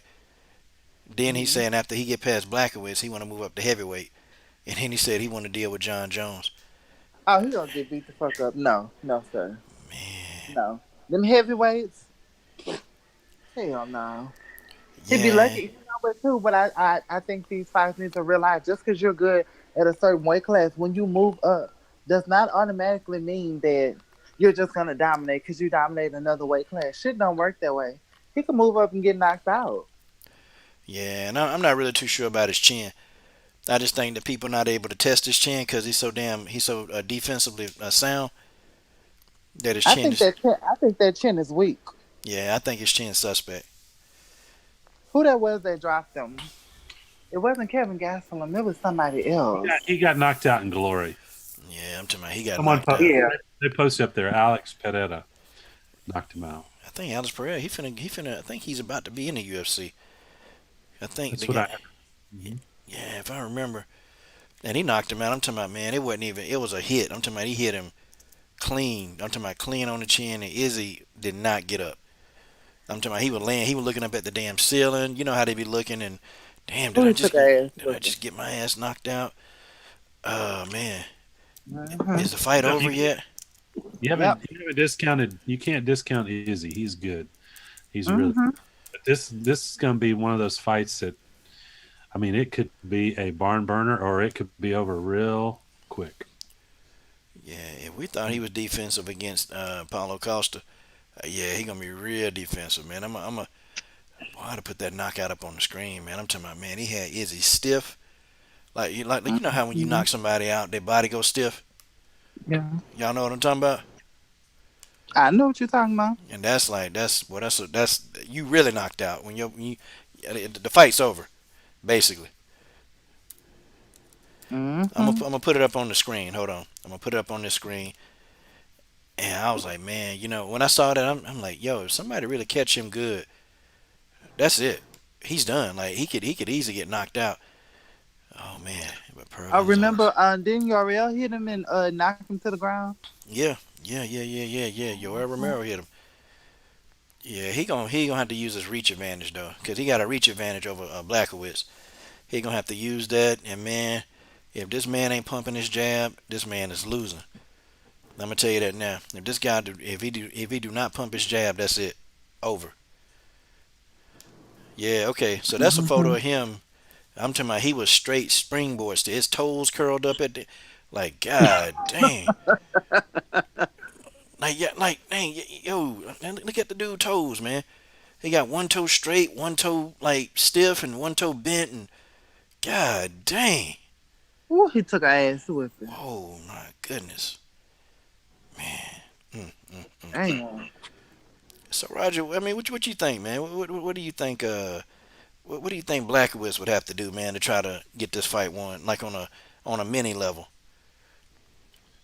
Oh man, if he fights the way he fought in his when he fought his last fight, man, it's. I think he just needs to be himself. I think he just needs to march Izzy down and start being him. I mean, he can. I think he can do it. And that's easier said than done. Izzy's elusive, so that makes it difficult. But I think if he can cut the ring off or cut the octagon off and limit his movement and get him pinned in a little bit, I think he can get the job done. But like I said, I want to watch this out, look at it a little more, and study it, and I'll be able to give you a better assessment of it. But it's going to be a tough one. It's going to be a good fight. Yeah, man, it's gonna be good. I think Mm-hmm. Blackowitz, what he gonna have to do, he gonna have to be very efficient at cutting off that octagon because if he start following Izzy,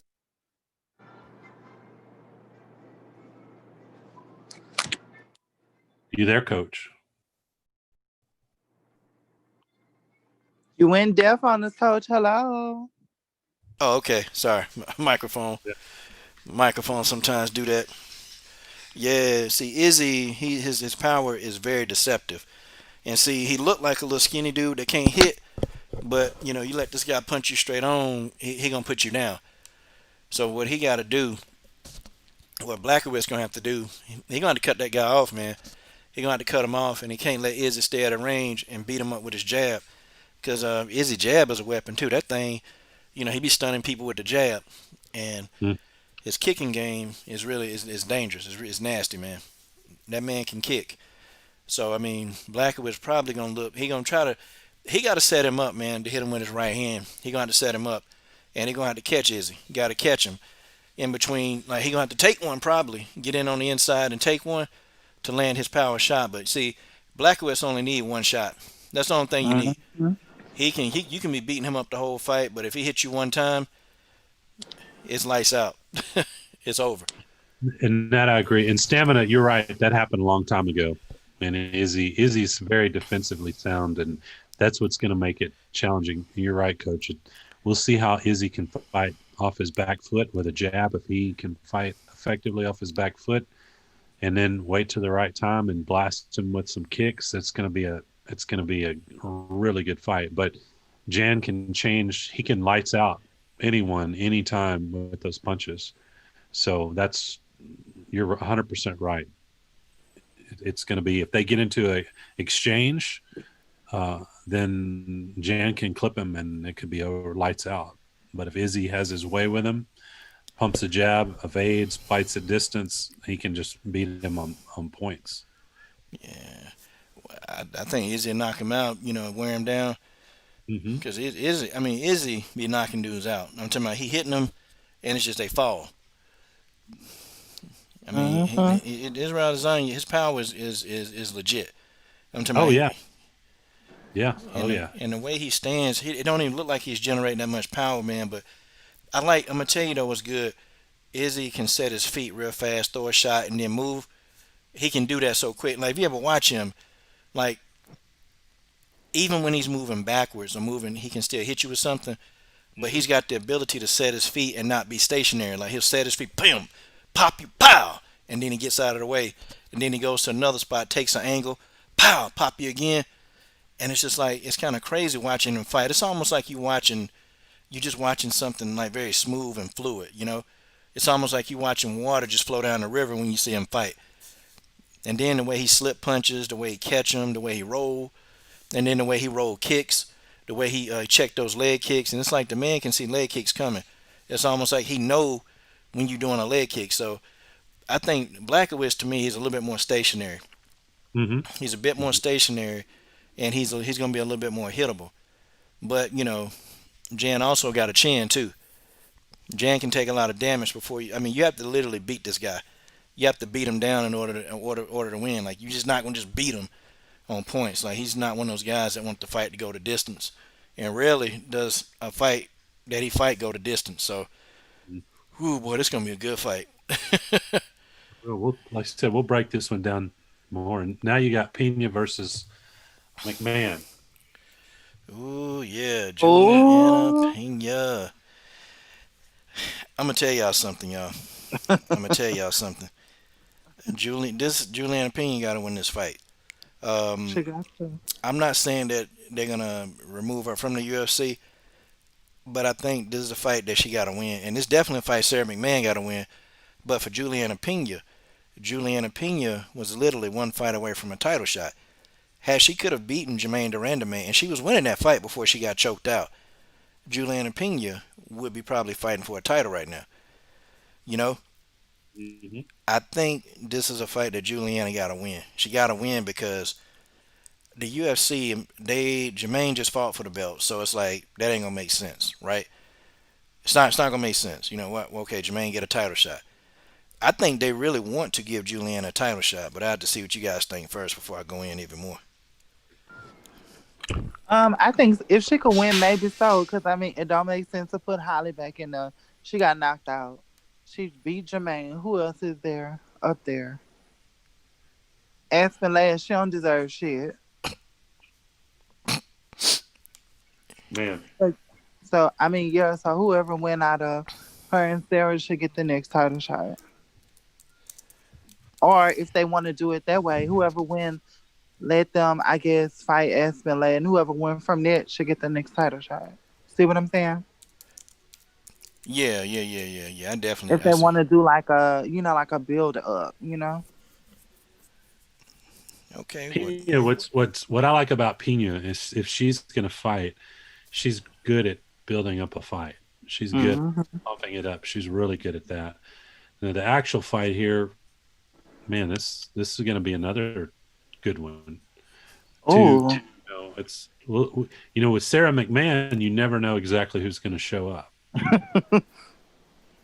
So, I mean, she's tough. She's really tough. She can beat anybody if she shows up. And Pena is obviously she's gritty and tough. So I'm not ready to pick this one yet. I'm gonna have to go back and again I'm gonna have to punt when we do a full breakdown on it. Tay yeah. Tay Brown. Tay Tay Brown, Tay Tay Brown, Tay Tay Brown. Hey, hey. XA. Nah, I hadn't heard anything about Carolina getting cut. Um, I think Carolina Kovacevic actually mentioned retirement. Like she even said she got beat up by Grazo. Carolina said, I'm out the game. Like I'm trying to get up out of here." I just want to be done. Yeah, man. I ain't seen. I ain't Carolina Kovacevic not in the rankings anymore. Like but she said she wanted to retire. Said she was done. I mean, she can't, which I mean, would you blame her? I mean, Ooh, she could take a ass whipping, coach. man, yeah, Ooh, she could take a ass whipping. a serious ass whooping. That And you whole, know when she gonna get beat up cause she have her makeup done before the fight. That's how you know when she knows she gonna get her ass whooped. what y'all call it, casket ready. Yeah, that bitch be casket ready. Oh, she could take a ass whipping. Oh, Yeah. And you know what? I was so surprised because I was like, she was good. So what the fuck happened? I'm confused. Yeah. Well, I mean, I had a lot of Polish people come at me, and this is crazy because I've been a Carolina Kovacevic fan. I just never liked Bojangles, and so for some reason people deduced that I ain't like Carolina. I did, but I would always say, Krav Maga is good. It's good if you're in the street fight. It's not good if you're in the octagon, because Mm. Krav Maga, that's Carolina's specialty. That you have to use your environment in order to win. That's what it's based off of. Like literally. Like I've seen people instruct Uh-huh. Krav Maga. They in there like one dude he took dirt, picked the dirt up, threw it in somebody's eye. Somebody else spit in somebody's eye. But that's Krav Maga. That's how you fight it. Anything is a weapon. Okay, anything. A plastic bottle. I saw a Krav Maga instructor take a plastic bottle, and he put the plastic bottle like he put like the little part where you drink out of. He Hmm. put that in between he put that in between his knuckles, and then he beat the hell out of somebody with that damn plastic bottle. I said what? But yeah, he used something, and then another guy used a penny. Okay, he used like three pennies, and he put the pennies. When you close a fist, this Yeah, dude put yeah. the three pennies in between his knuckles, and man, he made a pair of homemade brass knuckles. Man, I'm talking about. Boy, he would tan them up with them damn pennies. I said, damn. Hmm. Like Krav Maga people, they use anything to whoop your ass. They use anything. But see, in the octagon, you don't have the environmental there. You don't. The only thing you have is the cage. That's in the environment, but you can't. Some of that stuff, I think Carolina needed to work on her defense, and I said, man, she gonna get caught. That coming straight ahead and just want to bang with people, that ain't gonna work. mm, Especially, and then when she fought Jessica, I'm like, I made a prediction. I said, man, Jessica gonna win this fight. Oh man, you just don't like her, man, because she's Polish, and I had to listen to that dumb shit. I'm like, come on, man. I'm trying to tell y'all, stylistically, she tailor made for Jessica Andrade. Like you giving Jessica Andrade a victory right there. Your chin up in the air, and then boy, she caught Carolina when I'm talking about that uppercut was just nasty. damn! Look at the super chat. God Oh dang, wow. Fanon, the Don, Fanon's a legend. Fanon's a legend. I'm gonna tell you, Fanon in that super chat, man. He said, "Hit me up later, coach." Hey, Fanon, you gotta email me, man. This a new phone, man.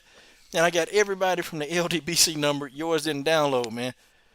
Yeah, man. I was trying to call you this morning because I was gonna jump. Cause Tay Tay told me to give you a call, and I was like, "Oh man, I don't have his number anymore."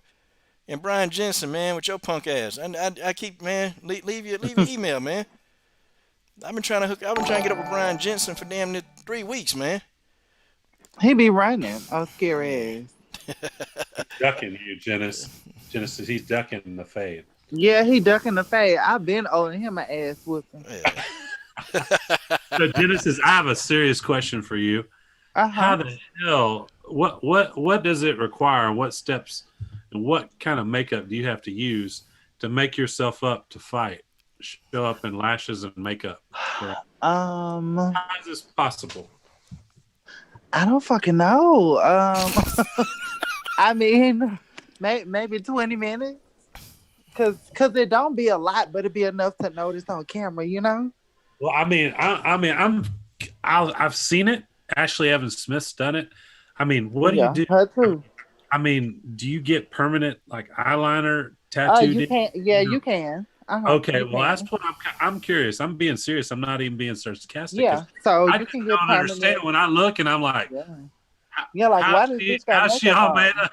Yeah, Yeah. yeah. Because what they do is they get permanent eyeliner, and they even have permanent eyelash extensions. So I mean, I think that's what it is, but it's still a form of makeup. So you just always be ready for the casket. Oh You know? man. Even Ashley Evans Smith, she used to do that all the time. And every time she would have makeup on, she get her ass beat up. Ooh, she take her ass with her. Well, man, I just was curious. I wasn't sure how you did it. Yeah. Every time I see it, I wonder, like, man, what kind of energy did it take to get prepared for this fight? Because usually they lose every time you see it. Yeah. I don't know, Filter MMA. Shout out to Super chat. BJ Hey, Johnson super chat. in the super chat. I like BJ BJ eyes. He got Johnson. some pretty eyes. BJ Genesis said you got some pretty eyes. He said I can't talk much, but he is listening. BJ said you got pretty eyes, BJ. I want to snatch him out his fucking head. What? No, nah. Ah, Come on. That's the homie. you're gonna keep them as trophies, huh, BJ Janice? John. Really? BJ I'm gonna, Johnson. I'm gonna submit him. Maybe he been taking notes from his homegirl. Oh, BJ, come on, man. Don't come for him hard. Come on, the man. He started a new year off right. You know, coming in and putting studding up in the super chat. Come on, the man is doing big I things. love me some BJ. But I always told him, I don't give a damn if this was 2082. I'm not taking my foot off his neck. Oh man, Genesis, you're rough. I Well, gotta be. hey, I'm, but I'm living in a male dominated world. I gotta be rough. X say, you know what? You can ask him how his girl doing, but she just won against Pearl Gonzalez. You know, in a submission underground. Yeah, yep, yeah, she just won, but That win don't mean nothing, man. I don't know. She looked pretty good though. I mean, you know, I think Jillian just got a black belt. I think But recently, how did she do against Thiago? So what did she do? She submit her coach? yeah, she submitted Pearl Gonzalez. And Hmm. speaking of Pearl Gonzalez, boy, let me put this back on the screen. My God. Well, congrats on the submission, girl. I hope she use it in her next fight. Yeah, but I let hope me. she takes the same energy for her next fight. You know. He says thanks Genesis. My mom has blues. Mom has Oh, your blues. mama eyes is blue. Oh, okay, that's what's up. Okay, Oh, that's interesting. Who was that in the two piece on the bed? Who was that? the two piece. What are you talking about? Two piece. It was you just put something up on the screen. Who was that on the bed? That's Pearl Gonzalez wrapped up in some fruit roll-ups. My God. That body don't mean nothing, man. Ow! And I shouldn't be looking at this, but man, That's a fucking fruit roll up. I You know don't. what? She knows she need an ass whipping. No, she don't. Boy. Maybe I'm gonna try that. I Yeah, don't yeah, think it, yeah, yeah. I Do don't it. think Do it, I don't please. think it would stay on my body though. It would, Genesis. Hey, look, I'm gonna give you step-by-step Cause see, instructions. Lord, I don't think it'll work for me because I'm bigger than her. That's okay. We just get some more fruit roll-ups, because we gotta get around that ass. But I'll help you. I got you. I got you, Genesis. I got you, Genesis. Yeah, girl. Yeah, yeah. I Do it, probably need please. about 20 boxes. That's okay. That's okay. Hey, I cash app. Look, you just go get that. Oh You my you go goodness. get it. You go get it, and I'll take care of that for you. Oh my goodness. Okay, y'all. Well, I want to see Genesis do it, but look. Hey, if Genesis do it, y'all gonna have to cash app Genesis. I don't know Genesis. How much you looking for if you were to go and do that? And I put this on the screen. They got to cash app it to you though. Got to I give don't, I us. don't know. We'll talk about it. Okay, got to give us a price. I'm serious. Hey. Genesis Green. Come up with something feasible. And look, and it can't be it's got to be like right then, like when we do it, it's got to be right then and there. Mhm. Damn, So, Genesis. so, coach, man, you got I guess the best for last. You have race culture on your headline. For So the what do you want to talk about there? boxing fans. Um, hey Genesis, Mia says she'll cash app you. Oh, Mia Strider want to see you on some fruit roll-ups. Genesis, damn. What? Yeah. People don't want to see me in a fruit roll up bathing suit. Oh my god. Genesis, Okay. they're serious. They go cat. You got to give these people a price, and then you put your cash up there. Genesis, come on now, we got to get this in Okay. I'm a by next show. next time you come on live stream and I come on, we'll talk about it. I'll think about it then. Yeah. Look at that. Look at that. Oh, okay. Oh, they say Gucci talking about. Oh. Oh. Oh Lord, this gonna work. This gonna work. My God, boy. Genesis, I'm a promotion genius for some man. Okay, let me see. Genesis has to be out the store. Tell her to use cotton candy. Come on, George. Come on, man. Cotton candy. Come on. Nah. Come George, shut up. on. Okay, Shut your George. lame ass up. I was having fun till you messed up the high. Yes. I was having fun. Always. Damn, George. I can't. Could you think of cotton candy? And Genesis, and if I want to, get that off of you, the cotton candy is just sticky. With that fruit roll up, Jen, I can just chomp that right on off you. Yeah. Yeah. My I'm God. gonna see though. What you think, Roger? Hmm. I tell you, I think let's hit it up on the next one. You got some time to think about it. Yeah. We'll get that offline. Uh-oh. This Uh-oh. body don't mean nothing, man. Okay, Mia says it's got to be fruit roll-ups. Robert Okay. Henry and Marcus Bell, I think they said they in. Oh, Genesis, look at this. Look, this is crazy. You got XA, Mia, Robert Henry, Marcus. Look, and look at Robert Henry. He talked Marcus his boy. He done talked this boy Marcus into doing it. I'm doing it. Hell, I'm doing it. You. Okay, I'm gonna see. Oh man. Okay. All right. Okay. So, race culture. I'm coming right out with it. So, okay. My problem. I gotta ask. Okay. Why is it? Okay, Marcus. Come on, man. Come on, guy. Come on. Nah, man. No Hershey's chocolate syrup poured out over him. What the hell? She got to clean that off, man. A fruit What the roll up. hell? Marcus, you know you need an ass whipping. Don't play with me. With a goddamn switch. they I'm gonna try. go buy one of them dominatrix whips just for your ass. They trying to go straight Pornhub on here, man. Come Yeah, for real. on. Okay. But anyway, okay, y'all tell me in the comment section, why is it? I noticed that Mexican fans, they can get on there and they can really bag a Mexican fighter. I see, Asian fans, when they can get on here, they can really back an Asian fighter. Russians, Irishmen. But then when black people back, just even congratulate somebody black, people get mad. Of course. Or they say stuff like, oh man, shouldn't be about color, man. It's just about the fight. What's the problem with that? Like, Roger, I can start with you. Roger, if you even told me, hey, man, I got an affinity for white fighters. What am I gonna say? I ain't gonna get mad because, well, you grew up around that. That's it's. I mean, I'm not gonna say, ooh, he's a racist. Ooh, nah, man, Well, I ain't gonna think well, shit one up. that's not one for me. That's not true. I just appreciate boxing when I. But you're right. Historically, that's how the promoters push the fights. They tried to rally the Latino crowd if they were going to fight a white fighter or some other or a country. They always it's been natural. I mean, you gave the story once before where you went over. You used to go over and you'd watch fights with some of your friends, and they're going to fight. They're going to root for the Latino fighter or whomever just because they're affiliated with their race. And it's natural in sports. I don't think there's anything overly devious about it or anything. I think it's just. I mean, you think a Filipino is not going to support Manny Pacquiao? Nah, man, they gonna support Valentine. I'm just playing. Yeah. GG, your thoughts, okay? And you can go ahead. Just go on and get on up in there.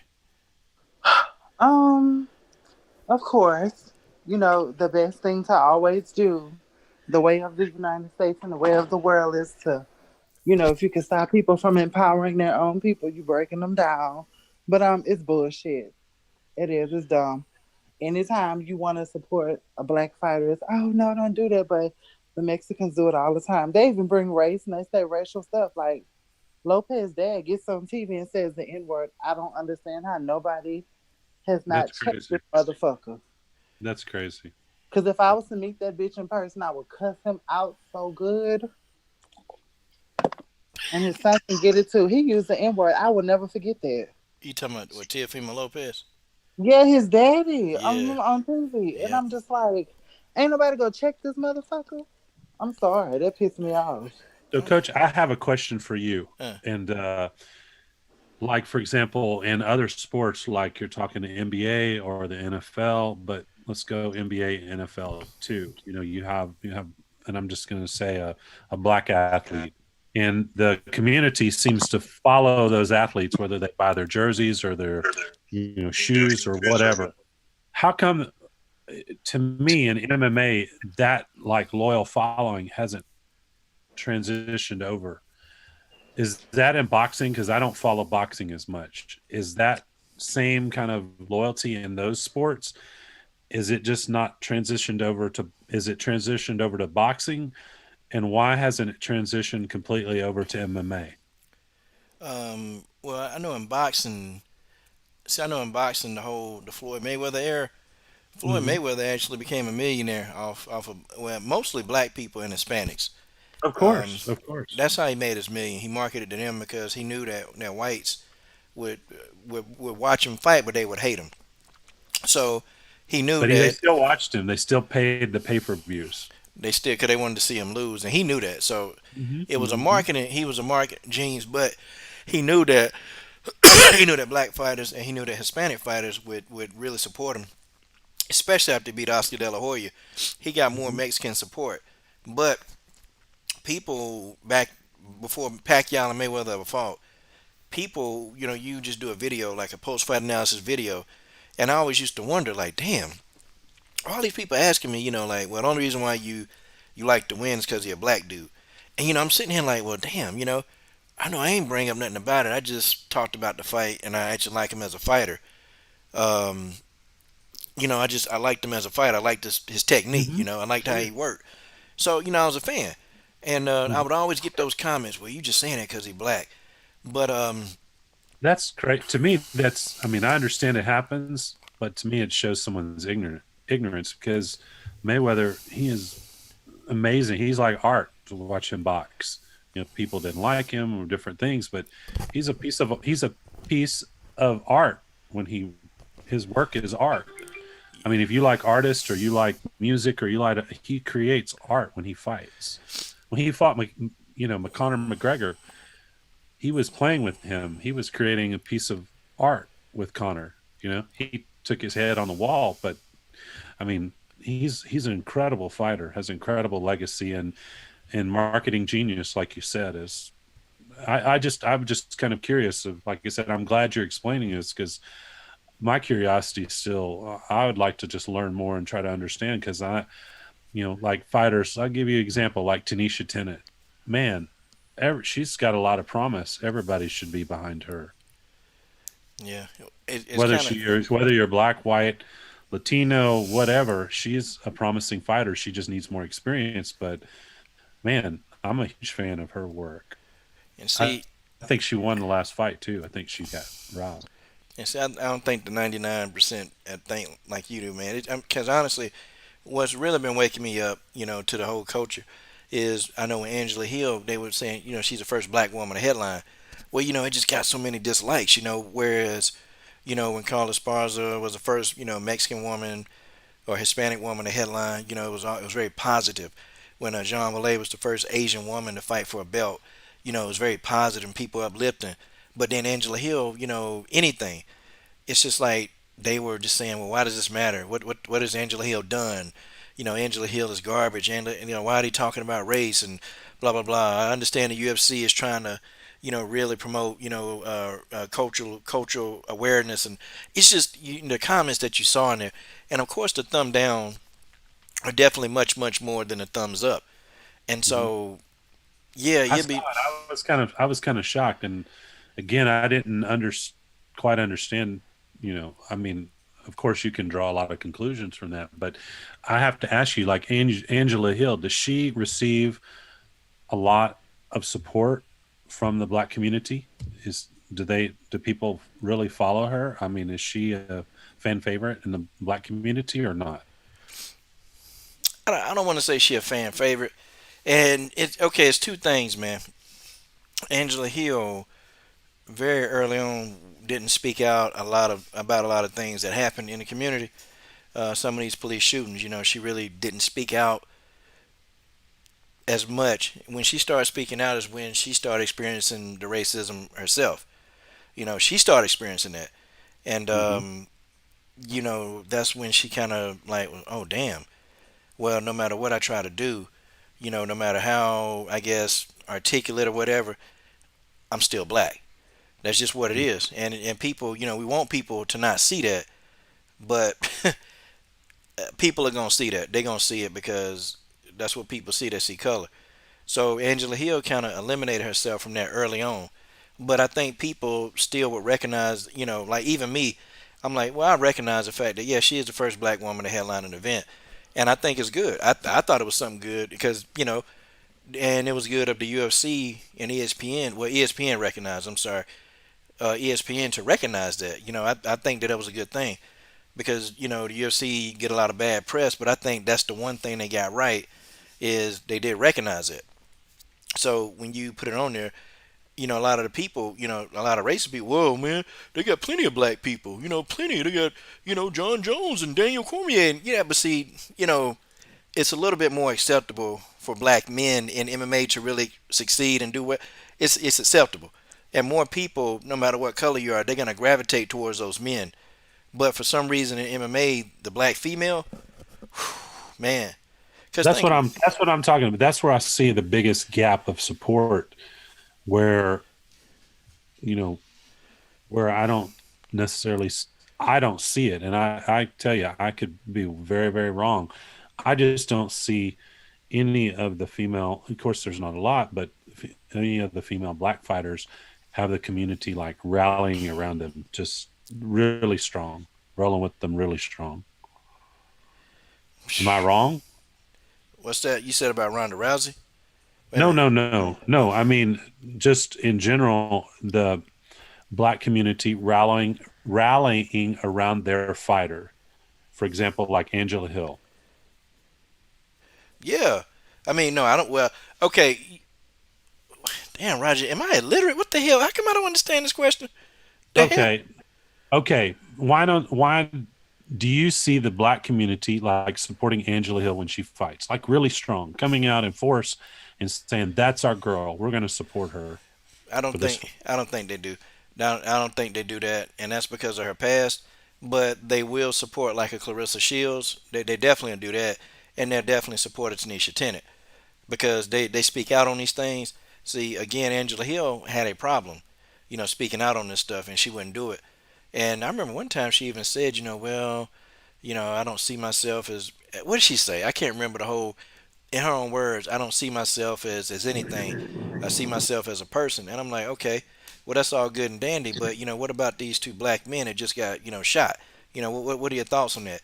And for a while, she didn't want to make any thoughts. Now, conveniently, she had comments on George Floyd, but then it was convenient and it was comfortable because everybody had a comment about that. You see what I'm saying? Like everybody. So then it was okay. And then she had a wake up moment when she couldn't dress up as she couldn't dress up as the Black Panther at one of her events, a face off. And then I think she was beginning to notice, like, wait a minute, well, why can't I dress up as a Black Panther? What is that? I mean, Roxanne Modafferi can dress up as Goku. Why can't I dress up as a Black Panther? So I Mhm. think she was starting to begin to have this internal struggle within herself. And you can even remember, man, like even the way her hairstyle changed now. She's got her hairstyle pretty much natural now. And Mhm. then the whole thing with the man, she's got like over 1,000 dislikes on that video about her being the first black woman to headline an event. So I think after that, I think she began to open her eyes and like, hey, look, you know, yeah, But do you think athletes should really be political, though? Let's just take, I mean, in general. I think, I think I you ought mean, to, I mean, I think you ought to have an opinion, especially, I don't necessarily think one way or the other. I mean, some people they're driven by it and they have passion about it. Some people just aren't that interested in it. It's a risky game that you play either way. Um, I'm just because, like, for me, I don't care what an athlete their opinion is, because I'm like, dude, I just want you to go in there and fight. I really don't care what you have to say, like whether you're white or black or Latino or Chinese or whatever.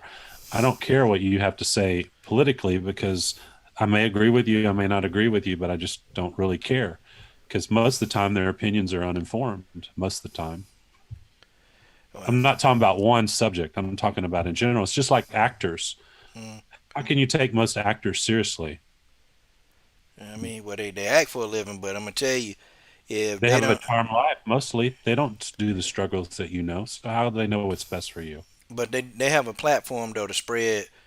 They have a platform, and their platform is bigger than a lot of people, and they can actually spread awareness to what's going on. And Hmm.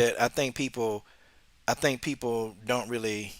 Me, I'm not expecting an athlete to do a lot of stuff, but when you have, all this stuff going on with the police, and if you Hmm. don't want to, use your platform to spread awareness about that, then I don't care how good you fight. And to me, that's important to me. It's important to, and if you want me to follow you, you have to. But it's No, no, people no. before this even came up, because I'm just talking in general. Yeah. Angela's been around for a while, but like, look at Tanisha Tennant right now. Mm, Tanisha Tennant fought. She's fought in Invictus. She's fought in yeah. fought on the Contender Series. What is her social media following? I don't even know. I'm just Talking about asking. talking about how many people she got. Yeah, yeah. How many does she have? She probably got about like 1,000, 2,000 maybe. Why doesn't she have 100,000 or 200,000? Well, because people don't really know who she is yet. But I Okay. think, but I think that when she finally gets to the point that where she can be well known, I think people will get behind her. Because Like, I'm a fan. I'm a fan of her work. I'm asking questions. I'm not cause inserting an opinion. yeah, I'm curious. Like I said, is what does it what does it take in MMA for women of color to get their communities to rally behind them and roll with them strong? Because to you me, if gotta you have a roll to me, if you're rolling with somebody in and out just because they say something or don't, that's not rolling with somebody strong. well, To me, I'll just tell you, I don't necessarily agree with what you're saying. Is, I mean, if that's how you choose, I can't tell you you're right or wrong. But to me, as you roll with somebody, no mm, matter what, like a Latino community, they don't care what their fighters say. yes they They do. really don't. Oh No, man, they don't. okay, well, hey, I can tell you right now, they pretty much disown Oscar De La Hoya. I can tell you that now. Oscar De Okay, La Hoya is mud to them, and some of them they sure. still love him, but nah, they do care because this dude, after all the stuff that he done, yeah, yeah, he's been disowned by a lot of them. Like, look, you can take Amanda What did Nunes what in did he have to do though to get disowned? oh God, the whole issue with him, Ooh, it's a lot. yeah, I mean, Well, that's what I'm saying. He had to do a lot, but it wasn't just simply not saying something. yeah, well, Right. It and I was a tell lot. He you, did a lot, right? and I I mean, tell he you did. what, if you get an Asian fighter, and if somebody wrong an Asian fighter, I'm gonna tell you now, I've seen those Asians, they come in packs and they don't play. And if you're gonna like the whole thing that went down with Nunez and Kobe Covington, Uh-huh. now if somebody would have called Asians a bunch of filthy animals, and then if Jean Mollet was still associated with those people, they would disown her too. Like they're not gonna support you. These other coaches, they don't play being mistreated. They just don't do it, or they're not gonna spend money. Just like Amanda Nunes when she sold out the Brazilians. Why you think she can only do 85,000 views in Brazil? And she's from Brazil, but she can only do 85,000 pay-per-view buys. Why? Or you have people walking out of the arena when she's there, because the culture. You sell out your culture, over what you think is fame and fortune. They're gonna disown you. But Chris Cyborg can come to the same place, and they're both big stars. But Chris Cyborg can come to the same place and do 250 to 300,000 pay-per-view buys. I mean, why why She why is that embraced so? her. No, she embraced her community, but she wasn't being really an activist or anything like this. Again, I'm not arguing with you. I'm just asking a question, because I see that, just from what I see, is I just haven't seen like a strong support of like Angela Hill before this happened this year. Before all this, before before it even came up necessary for her to even say anything. How come when she was in Invicta or when she came to the UFC, and fought on the Ultimate Fighter? That's what I was talking about. Is where people even in I think everybody. Go ahead, Gigi. Go I ahead. think because for me it's being a woman and another black athlete that's been around a long time. I think people, for one, they don't expect us to be in combat sports and fighting and all of that stuff. They look at us for other things and other reasons. Uh huh. And when Angela Hill came into who she was, I remember an interview she did. I would have to go look for it, but she said she wasn't African American. She was Afro American. Yeah, I some mean, some like, girl, stupid what the shit like fuck are that. you talking about? You are a black woman in America. Once you strip that away and we hear you say that, okay, you siding with the enemy. Yeah, I mean, once You are, cause to take away what you are at heart and talking about you're just an Afro American. Like, girl, what the fuck are you talking about? yeah, you black, Yeah, and but then her and her big nose ass friend Ernest goes to jail. They used to kick with people and talk about disabled people on their podcast. What's her name? Jessica Panay, big yeah, nose ass. yeah, they Yeah, did. they did a lot of stupid ass shit. So I mean, it's like, for one, you disowning the fact that you're black, and you picking with people, and I mean, that's a lot. You already got two strikes against you. You're a You're black right. woman You're and you're an right. athlete. Mm, yeah, yeah. I'm just, you have to, you gotta stand for something. I can appreciate Floyd Mayweather in the ring, but outside the ring, nah. Because when he said, well, black people need to follow instructions. Well, okay, what about Philando Castile? He followed instructions. He still got shot. So I mean, I mean, so Floyd, what are you saying? See that kind of with that. What I'm talking about, that kind of stuff. Now, if a fighter, if they just don't have anything to say, if they just, it's kind of okay. What do you think? Because I think Michael Jordan caught a lot of heat because he was just staying quiet about a lot of this stuff, and finally he had to actually say something because he was catching heat about not saying anything about the violence. Um, I don't know. It's kind of hard for me, to see somebody, I guess, who look like me and not care about the issues that were going on with me. It's kind of hard, because No, no, I hear you, Coach. Like I said, it's not something that I have to deal with. I'm not in a position to judge. I'm just listening. I'm wanting to yeah, just have provoked conversation because to me it's about understanding. Because like I see Angel Hill as a very marketable person. She's very likable. She's very, and yes, she did act like stupid. And I think the Ultimate Fighter. I think reality TV. They can help people that act a little stupid make them look very stupid. But just in general, like I was telling you, Tanisha Tennant, you talked about her here, but I just didn't hear it like in general, like the outrage of her fight. Of her last fight, how I know why they didn't sign her. I think I even sent you guys. I think she mm, needs another fight, and I think, but they or a short notice fight. She should be in shape and ready to go. If they need somebody to drop out, she should come in because the excuse of not signing somebody with used to you'd have to have 5 fights in general to come in the UFC. If you were signed with fewer than 5, it was very rare. But they signed Daniel Wolf, so now all bets are off. You got to be fair. You got to be fair. So why not sign Tanisha Tennant?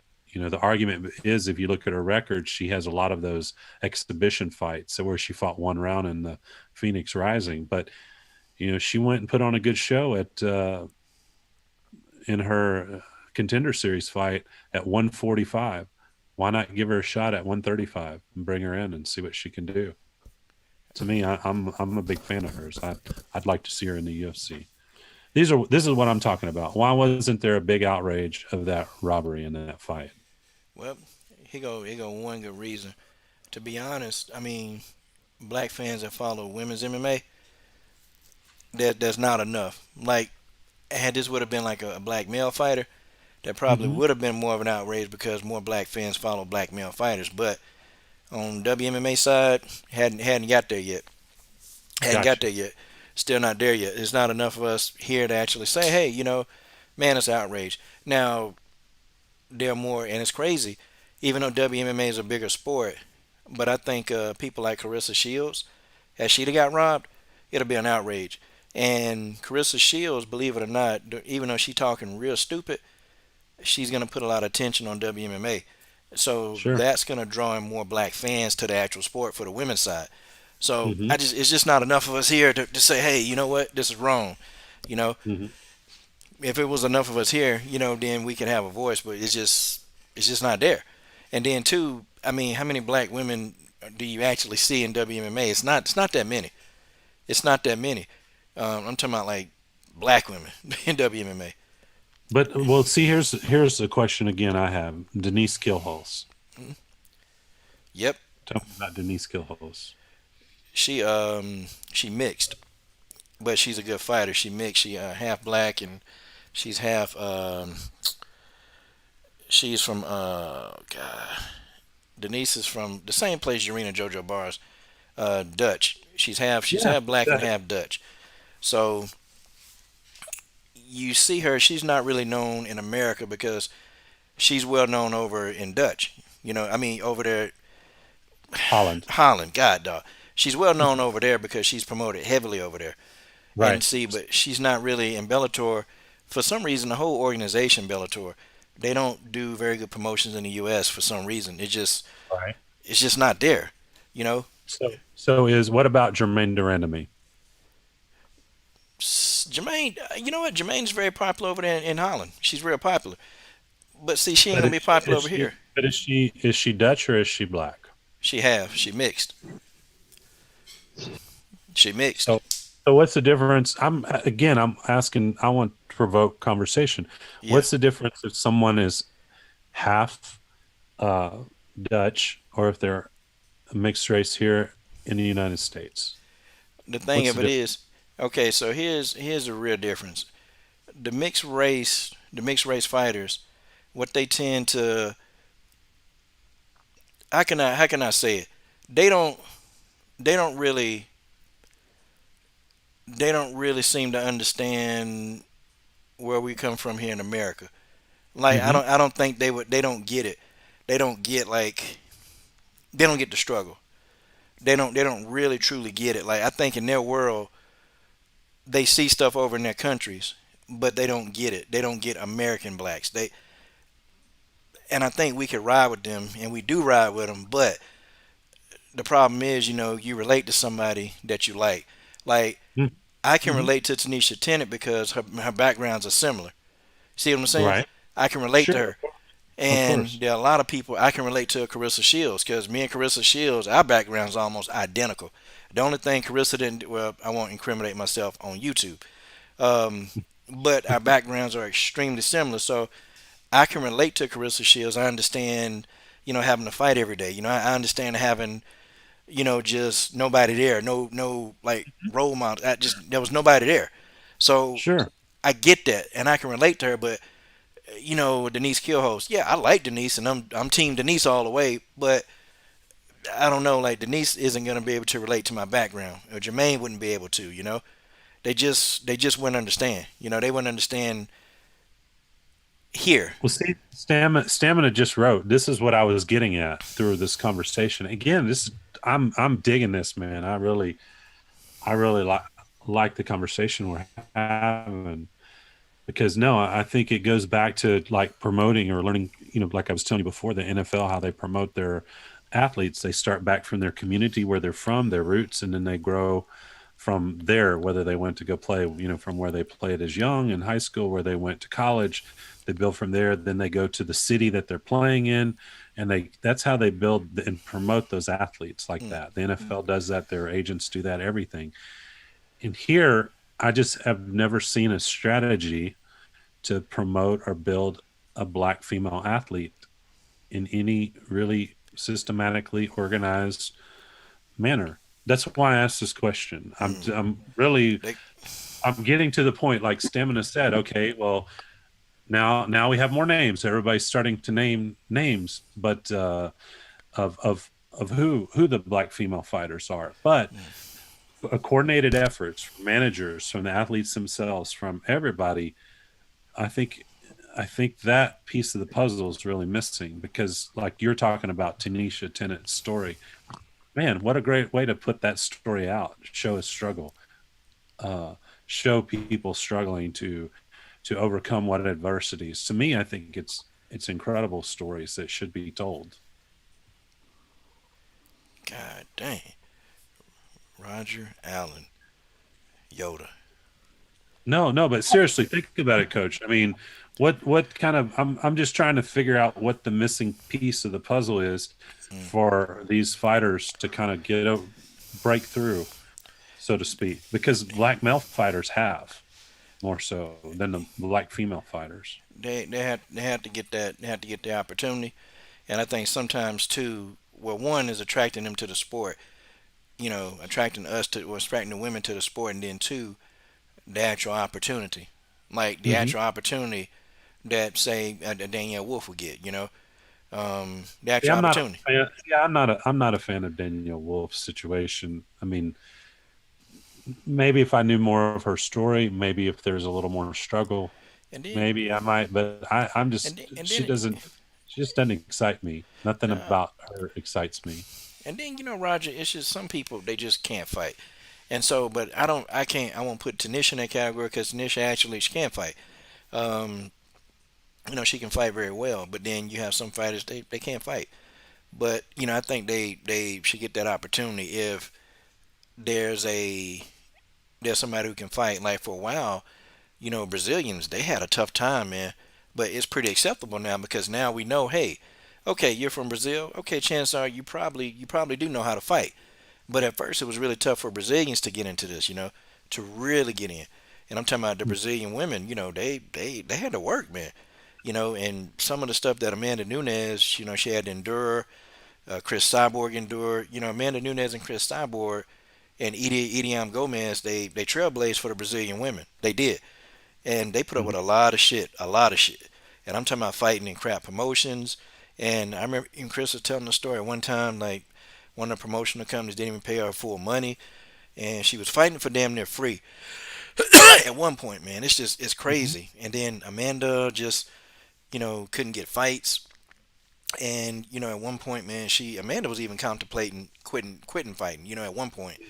Mhm. So Mhm. it was the stuff that they had to go through to get to where they at now. Mhm. And I just don't think that it's enough black women to push that, right? It's just not enough. And the ones that are good, they get suppressed because, well, they don't get the opportunity. They just don't get it, you know? They don't get it. And then when you have a good black female fighter that actually fights and has a good performance, well, she gets suppressed, like, oh, okay, well, you fought a good fight, but let's go ahead and let this wolf girl come in. I don't think she won the fight anyway, but let's go ahead and give her a chance because she won, like that kind of stuff. It's crazy. And then I kind of see it where what's her name, Tracy Cortez can get on TV and Dana, please give me a chance to change my life. And she get a contract. I said, damn, look at this. I said, look at this shit. What? But it is what it is, man. You know, I'm a believer. Go in there and do your work. And I just think that being a black woman, they're gonna have to work 6 times as hard to get to that Sure. point. Women in general have to work harder than the men, so I get it. It's even another layer of having to work and get the recognition. Let I alone being a black No, woman. yeah, it's gonna a black woman because That's what I'm saying. That's what I'm saying. Genesis 100% oh is it's more difficult. I'm agreeing with you that it. Yeah, because she used to be hard for me when I used to do them Mhm. tournaments and all of that. They just Well, it, what I'm getting at, Coach, is man, let's go. maybe you need to become a promoter of specifically black women in MMA and have fights because like Tanisha, like I was telling you right now, the problem with COVID, man, I want to see her in the UFC 100%, but I think they will use the reason why she's not in there is because of her record. I think that's the reason that they will use. They will use some logic behind that, but I don't agree with it. But she needs to get an Invicta, get another win, show she's legit, and she needs to start talking and running her mouth and talking and pleading her case of why she needs to be in the UFC. 100% because she should be. Yeah. And Mia, I agree with what you're saying, but I'm just me noticing, and I got a lot more life experience, and I've seen a whole lot, and I'm gonna tell you, even me being a coach, I work hard, okay, I work very hard, and I've been doing this for over 25 years, okay, 25 years. I coach. I mean, I get on Zoom chat and I make thousands coaching kids from other countries, but it took me twice as long to build up that reputation, okay. It took me twice as long to build up that reputation to where people will look me up and DM me and, hey, how much do you charge for a session? I worked with some kids in the Philippines, some Russian kids, but it was twice as hard for me to get to this level, say, as my white counterparts. I had to work my ass off to get there. I had to. And what we're saying, I think what Genesis, what you're not getting is that for a black woman in mixed martial arts, it's going to take a while. And not only is she going to have to be good, but she's going to have to come in there, and you can't get a decision. You have to really show that you can actually get in this game and fight. Um, and it's going to have to be some knockouts, and it's going to have to be like no other like way that people can deny you. It's going to be hard, but Tanisha Tennant got to get back up, and she got to be willing to go in there and just go in there and just make this thing solidified. And I think that's what we're saying. It's not everybody. It's just like people get upset. I I get upset because I see what's going on, and I see that the people that I see on TV that are getting killed, I see more black people getting shot up. But when somebody try to tell me, well, hey, everybody is, well, okay, no, that's not what I'm seeing. I don't see that. I don't see that. I mean, or when I'm getting pulled over, for stupid shit. I mean, what am I doing? I'm complying, but I'm still getting harassed. Like, for what? I just think that I think that when we see past all this other stuff, when we see past what the stereotype is of what you think a person is, instead of looking at what they look like, then all this stuff, we can actually have things working the way the country need to work. But it's a lot of nonsense going on now. It is, you know. But I shouldn't be What I'm saying is I shouldn't be chastised because if I just want to say, hey, damn, Tanisha Tennant, good knockout, or Angela Hill, wow, that was good. I don't come to my channel saying, oh, well, you just saying that because she black. Well, what the so what am I See supposed that? to say? But see, that's crazy, Coach. If anybody comes and says that to you, they have zero credibility, zero, because you're fans of Equal all fighters, all women fighters, black, white, Latino, Brazilian, uh, every country. You haven't ever limited yourself. And what's wrong with celebrating someone of your own from your own community, whether they're in your own city or your own race or they have the same struggles with you? That's bullshit, man. I mean, somebody comes at you, they're a fucking idiot. They're not worth your time. Excuse my language, but they're really nonsense. I mean, you can't let people like that zap or take your energy because they're worthless, man. People are worthless. If they're really that petty and they're really that worthless of a human to come at you with that, let them roll in their own world, man. Just block them and move on. Say, have a nice freaking day. Going about your business. Yeah, have a damn good day. I mean, really, really, like I said, is people don't have to agree. You and I, we've disagreed tonight on the show. 145, 105. We respect each other. We argue. We argue all the time. Like I said, people don't realize how much we argue. But, Man, man, often. just seriously, life's too short. But on a positive note, man, like I said, get behind your fighter, whether good or bad or whatever, and roll with it. I mean, you have to respect people that do that. But like I said, I think 2021, the goal should be get behind Tanisha Tennant, roll with her, and try to push the needle to get her in the UFC. Everybody with a voice should do that, whether it's here, whatever. Don't look reason for her not to be in there. Look for her reason to be in there and talk about it, because the UFC will see it. They will see it because it'll pop up, whether it's on Sherdog, whether it's here. Invicta will have to hear it. Make them in hear it. Make them get her a fight. Talk, talk, talk, talk, talk, because she deserves it. She put on a good show. She took that fight as an opportunity, but she came out ahead and me, she didn't lose anything in that fight fighting Daniel Wolf. Her stock to me went up. She fought up. She made a good showing. I think she should have won that fight. But unfortunately, I know all about being on the other side of those decisions when they're wrong. But Oh yeah, but Valentine was on. I say she needs to keep her head up and keep on rolling, and hopefully this year she'll get into UFC, and her life will change. I hope, but she needs help. She sure do. She needs help. She needs some people behind her. 100%. Okay, well, we're gonna get behind her. I'm gonna start sending her the videos and tell her to post them on her channel. I'm gonna start posting this stuff on your channel. Cause like start putting this on your Instagram. Start doing it, and then it'll just start spreading. That's another thing to either tell fighters. When you do an interview, put it on your social media. I don't get why some of these people don't do this, man. But I guess that'll be something when we get to Patreon. That's what we can talk about. For some of these people. Okay, TJ347 just put $10 in the super chat. He said hands for Jillian, fun. Those are Jillian Robinson boxing lessons. Okay, that's what he's doing. So Roger, what do you think about those Jillian Robinson boxing lessons? I mean, you think that's a legit fun, or you know, do we just Man, I'm taking a whole new leaf in 2021, man. I'm not going to. yeah, Oh, Lordy. I think TJ is yeah, being TJ.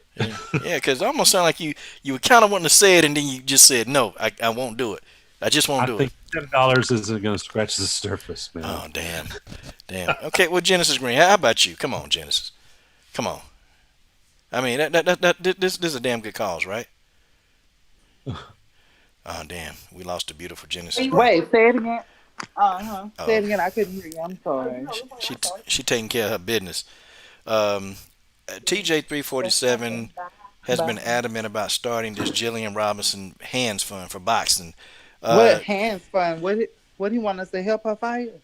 yes, She he's ain't put. got no hands. I help her. Okay, see TJ, there you go. Genesis Green said that she will help Jillian Robinson. Okay, get her And hands right. contact her boyfriend. I'm sure he can set it up. Who's her boyfriend? DJ. You're still on Uh, BJ. You still on BJ. I don't uh, understand. It's Yeah, like contact her boyfriend. He'll help. yeah, it's like you got some vendetta against BJ. Okay, okay, well we'll set that up. Genesis Green has offered to help Jillian Robinson with her hands. And Jillian, I mean Genesis has cracked many. What you say, women upside the head. Uh, Uh-huh. yeah, she's cracked many a women upside the head. I mean, I've Oh, seen it. I really want to help. What's her name? That beat Cecilia Brackers. Yeah, I Oh, want to help her too. Jessica McCaskill. Yeah, I want to help her get ready for Chris. Yeah, you know what? Hey, let's.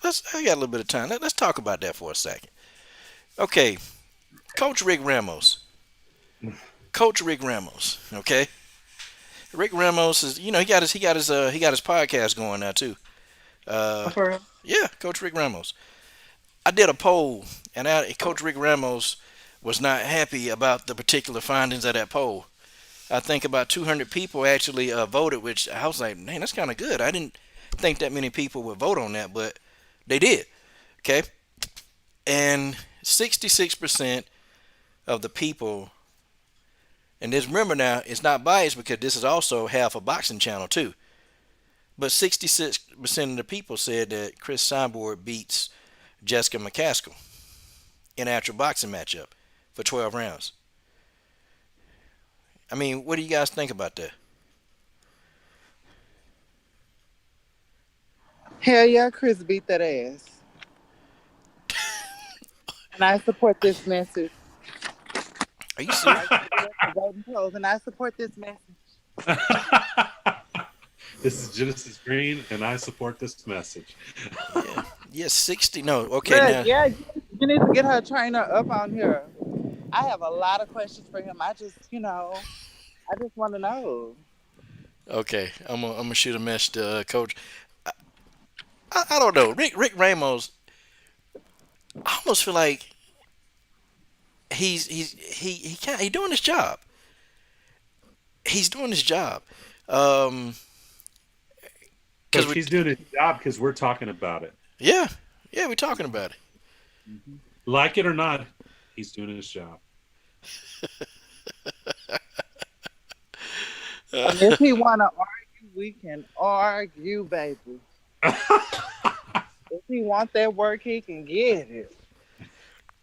And if he think Miss Jessica is so tough, she can come out here and we'll see what she got. Okay, I'm asking her right now. Hold on, hold on. Damn, coach, we got the meanest. We got the mean Genesis. She's the queen of mean, Genesis Green, the baddest co-host in all of boxing and women's boxing and WMMA. We got Yes, her. and the goddess of death. Uh huh. Okay, hold on. I'm asking him now. But we gotta get a good moderator because I gotta be able to get him on the fly though, boy. I mean, cause he busy. Let me see.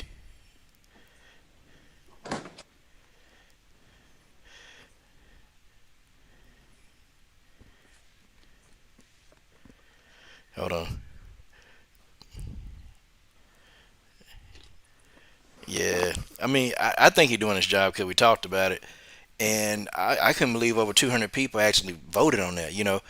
Because normally I do a poll and I get about maybe 50 or 60 people, but no, over 200 people actually voted on this poll, and I'm gonna keep it up because I want to see if over 1,000 people will vote. You know, and if 1,000 people vote on it, it's probably a good thing that people are seeing that, man. You know what? This fight is interesting, but now they got to get this on like a bigger platform in order for people to see it. But the thing of it is, Chris is a draw, and then Jessica is not really. She's not a huge star. She's an undisputed champ, but she's not like popular.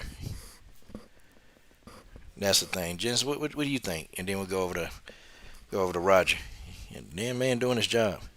Yeah, he doing his job, but Chris is a bigger star. So if they did make the fight, they would have to be the B side. I mean, that's just what it is. But hey, they need to take a page out of Jake Paul's book.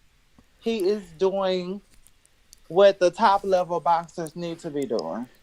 Now You're Ryan right. Garcia just got a win last night. He kind of took a ass whipping too. Luke Luke Kane kind of knocked his brain out, but then he came back some kind of way. Oh man. He did. But yeah, he called out Devin Haney. So I mean, if we get more call out in boxing, I mean, it'll be amazing. But I like where they're going. I like what Jessica McCaskill and them is doing. But she gonna take a ass whipping now. All right. Well, But the hey, call, but the call out is nice. She gonna get beat up. I want you to say that to Rick Ramos' face. I was sure, And like, I don't give a fuck what his reply is. She is gonna get her ass whipped. She gonna get her motherfucking eggs scrambled. Do you hear me? hey, well, I've already told him. I've already told Coach Rick Ramos what you have said, and he's gonna reply back real quick. You better believe that. Okay, cool. And I Rick said what Ramos, I said. Ain't no changing it. Ain't no cutting it. No other kind of way. It's never ever land. Okay. Rick Ramos gonna be on your ass. I tell you that. I don't give a damn. He's gonna tell you respect his gangster in this boxing game. Yeah, whatever. So coach, tell me what the fighter said, or is it all the coach? Jessica, you know what? She's an introvert kind of to me, but she said that's a fight. Well, when I talked to her about it, she said that's a fight that she want to do. That's a fight that she said that's a fight that she sees herself winning. But Well, see, the she's a coach is huh? her coach, promoter, manager is doing his job then. Because if she's an introvert and she won't say it, she needs somebody that'll say it for her. He damn sure said it, Because didn't I'll be honest with you, I didn't even know who she. I'll admit my ignorance. I didn't even know who she was till she came onto your show. he? Really? Nope, don't follow it. Told you I quit following about 2 years ago. That's the undisputed champion in the world. And matter of fact, he just put another photo up, Genesis, with all her belts. Uh, Jessica McCaskill, undisputed, the Queen of Chicago. Yeah, I But mean, she's not the queen of mean though. she ain't the Queen of you. The queen of mean, Oh nah, Genesis nah, that's Genesis Green. Green. That Genesis damn Green. Genesis multitasking. You know, she talking to us and then she handling her business too.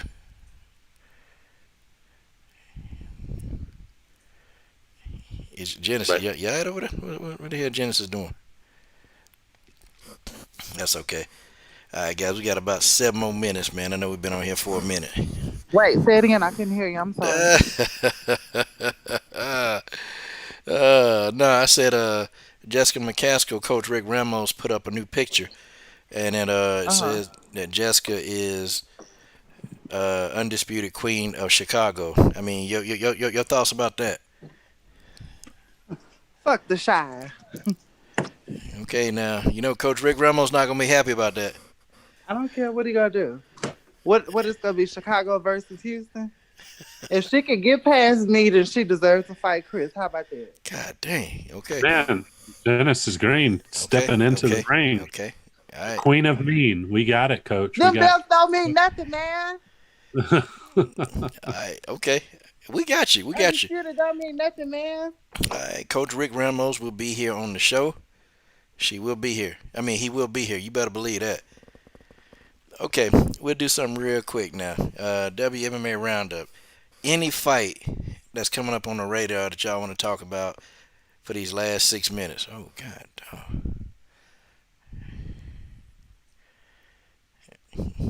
Okay. Okay. Cool. All right. Have y'all seen Cobra Kai? I have not. Yeah, I just got through watching. I just got through watching it. There's something else. So it's kind of like he was bullied, but now he's the bully. So it's they didn't switch roles from when they were kids. Now I was glad to see Daniel Larusso get his ass whooped in part three. I was Ooh, he took glad. a ass whipping. Yeah, because John God Kreese. damn. But I'm gonna tell you, I'm gonna do a full review on the show. I like how they did it this time. They did a lot of John Kreese background, like his military stuff. And when he was in the war, did you see the part where he had to fight his sensei, Yeah. over a pit of Yeah. snakes? Mm-hmm. And his sensei tried to kill him, and John Kreese he said no mercy and stepped on his hands and dropped him in that pit of snakes. The character, John Kreese, the character really made the series to me. It made it because he the evil villain, but then he whooped up on Johnny and Daniel ass. I'm talking about he took Daniel through a damn window. I was like, God dang! Did you see the end part where him and Daniel? Well, first he was fighting Johnny, and, and then Johnny would pummel him, tearing him up, man. And then Johnny kind of stopped, and then John Kreese took one of them little sides and hit him in the back of the head with a side. Then Daniel came in there, and then John and Daniel started fighting. And then shoot, John Kreese said, "Forget it." He took him and threw him through a damn glass window. Man, that was crazy. They got their ass whooped by a 70-year-old man like that. Oh man, I'm taking it. Y'all ain't see most of this. I'm starting to. Hello. I'm here. Hello? Yeah, I'm still. Hello. Ah damn, I think Genesis Green gone though. But yeah, man, Cobra Kai was good, man. I really I enjoyed like it. it. I really like it. I appreciate it. I really do.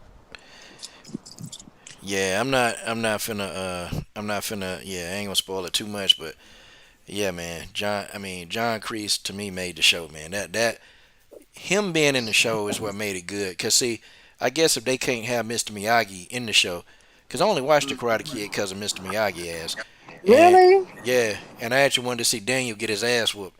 That's really all I cared about. And Daniel went back to Okinawa. He took an ass whooping over there. Good grief, Mm-hmm. Chosen whooped his ass. Oh, he took an ass whooping. Yeah, boy, that's that revenge, man. And But then everything was going in slow motion too. yeah, he Daniel Chosen whooped Daniel ass on the return. Shit. But see, Chosen is in season three, George. He's in season three. Um, but I hate how they did him though. Chosen was just like crazy, man, crazy, just sick villain, and it's like they done turned Chosen into a vagina, and I'm just like, man, come on, man, come on. Chosen was a strong character, man. He was real strong, and then they just, Yeah. They turned him into this guy with honor. Man. And then the girl that he was fighting for in the Karate Kid Part Two, she was there. And I'm just like, man, look, you could tell, man, she wanna go on and give Daniel the due. I mean, come on, she waited all this time and didn't marry nobody. I think her and Daniel did the do over there. Cheating on his wife and all that. Yeah, it is what it is, though, man. I was kind of mad. I was kind of mad a little bit, man. Then Chosen ended up showing Daniel some techniques. I wouldn't have showed Daniel LaRusso nothing. I would have whooped his ass. If that were me, I'd have whooped his ass and not showed him no mercy. But then it showed that who see everybody in the see this the whole as people we watch the Karate Kid. Everybody would always wonder in the Karate Kid universe who was the most dangerous fighter that Daniel faced. I always said it was Chosen. Cause that crazy bastard was trying to kill him, but shoot, man, he put some darn paralyzing karate moves on Daniel. Had Daniel paralyzed. Talking about, hey man, please, please. I said, yeah, man, hit him. And then Chosen didn't hit him, man. I said, God, dog. Oh well, oh well. I still don't like Daniel LaRusso though. I don't care if he is teaming up with Johnny Lawrence. I still don't like Daniel LaRusso. Never will. Daniel That's fun. LaRusso is a simp. He was a simp in the Karate Kid Part One. I didn't like him. I mean, Roger, you seen the Karate Kid One, right? No, of course, yeah. Yeah. Well, I mean, the man Johnny having a disagreement with his woman. Here come Daniel LaRusso coming over there trying to solve the problem. Ain't nobody asked you to solve the problem, you simp. You over there with the man girlfriend kicking a soccer ball. I like when they beat him up and then they put dirt in his face with the motorbikes. That was my favorite part. That was my favorite part. Or when when he was in the restaurant and they spilled pasta on his shirt. Uh-huh. I can't stand Daniel LaRusso. Then he go over to Okinawa fucking up. Starting stuff over there. The man trying to make him a bag. Chosen trying to make that bag. Oh man, you cheating people. See, messing with somebody's money, messing with his money. So yeah, man, I was and Chosen kept beating him up. I was happy every time I saw it. Chosen kicked him in the stomach. Threw a tomato at no no no. That girl threw the tomato at Chosen, but I don't care. Yeah, man. Man, Coach, just looked at something. Have you seen Mike Perry? He's gone full hill. Have you seen that? No, what's going on, Mike Perry, man? Man, he's went crazy on Twitter. He said, "I'm not free. I don't have time. I don't want to talk. I don't care what you have to say. I'm not taking a picture. Don't ask how I'm doing. Please leave me alone unless you want to give me money. Then give it to me, and then you can ask your question." He's talking to fans. Says he said, "I don't care. The fans suck. People suck. They crowd your space. They talk trash behind your back. They offer nothing but a waste of time. I like to be left alone with my little family, and that's all I want. I'm just tweeting these to tell y'all to mind y'all's manners." Yeah, well, Oh that's what man. family he got left because he beat on them. You Uh-huh. beat your wife, beat your girlfriend. You beat no men, then you get in the octagon and get beat. Got your ass whooped last time, boy. After that, he still talking. What, dude? That ass whooping was enough to shut you up. I mean, and you think after getting your nose messed up, you think you shut up, but no, no, no, no. You still talking, boy. You still talking.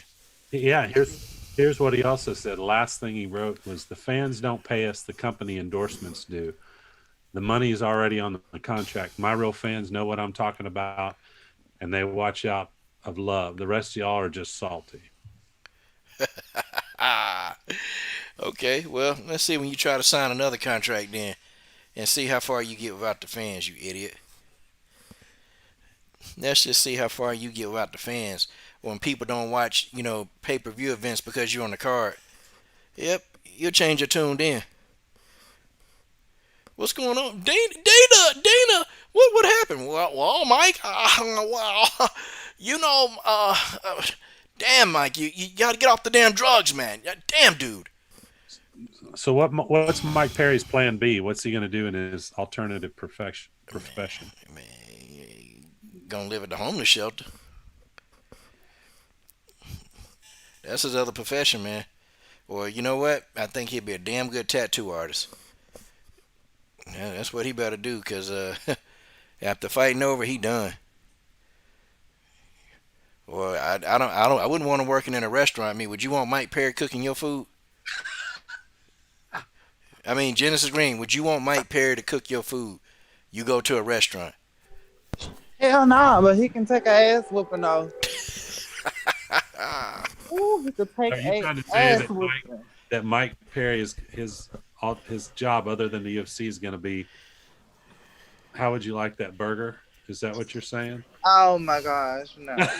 Is that what you're saying, Coach? He probably, you know what? He'll be sitting there. Hey, motherfucker, how you want the burger? Well, you know, Mike, the burger's still red. Red? Red? I cooked that burger with a lot of love. Man, fuck you. Get out of here. That's what Mike Perry would do. Oh man, that's some funny shit right That's there. what he'll say, man.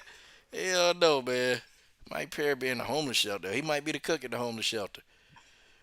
You eat shit out of trash cans all day, and you talk about this is slop? Fuck you. Get out of here. Man, Oh man, you're man. brutal, Coach. You're brutal. Yeah, man. That's platinum. That's So you're platinum piss saying he beer. doesn't have a plan B, is what you're saying? Come on, man. Guys that get drunk in bars and punch old men, they don't have a plan B. No, They no. they only have plan A. His whole plan is to get I punched in the wonder if face. I wonder if he fixed that nose because that motherfucker was flattened out. Could you see him being a commentator? Ooh, shit. With a nose like that, hell no. Hey, Mike, what do you think about the fight? Uh, well, Mike, what do you think of the fight? What are you asking me? Huh? What are you asking me for? No, you ain't gonna do shit. Man, Coach, man, we're at 9:05, man. Oh It's gosh, getting past my bedtime. it is time to go, y'all. It's time to go. I've had fun with y'all. This is making up for lost time. Appreciate everybody checking on me, Coach. Where you been? Hey, everybody, I get burned out. Everybody do. Everybody do. And I need my stamina, so I need my energy. Cause when we do this marathon with these shows, I want to be at my best. I want to be at my best. You know. So yeah, everybody get burned out. Sometimes you just gotta take a break, man. Making YouTube videos, I thought it was hobby and fun, but no, it's actually I gotta do some work. So, but y'all, give me y'all closing thoughts, ladies and gentlemen. Closing thoughts. Um, Uh oh. I just hope this year is filled with ass whippings and title shots. Just not for Holly Holm. Oh Oh, man, oh man, Roger, the best Dennis, manager to ever walk the planet. What's going on with you? Dennis is the queen of mean. Genesis Green. Wow, we're lucky, Coach. Man, Oh, thank you. Oh, Genesis, it's awesome. I tell you, I'm glad that we get to work together, Coach. Looking forward to 2021, and looking forward to our first real official show coming out. I can't But wait. enjoyed tonight. Glad catching up with you, and enjoyed it as always. Man, I can't wait. I can't wait. I'm ready, y'all. I'm ready. My excitement. I'm rested. I took so much time away, and now I'm ready to get in here, man. It's time. It's time. And shout out to Robert Henry, man, for sharing all these videos. Hey, man, Robert Henry do a good job, man. He do a good job, and he shares every video that's made. So the rest of y'all, man, come on, man. If y'all want this show to get big, see, unlike Mike Perry, we understand. We need the fans. So we need y'all fans to start sharing these videos because this show gonna get big. And I'm talking about when we do it for real, guys, it's gonna be there. All right, appreciate it, everybody. Get your mind right.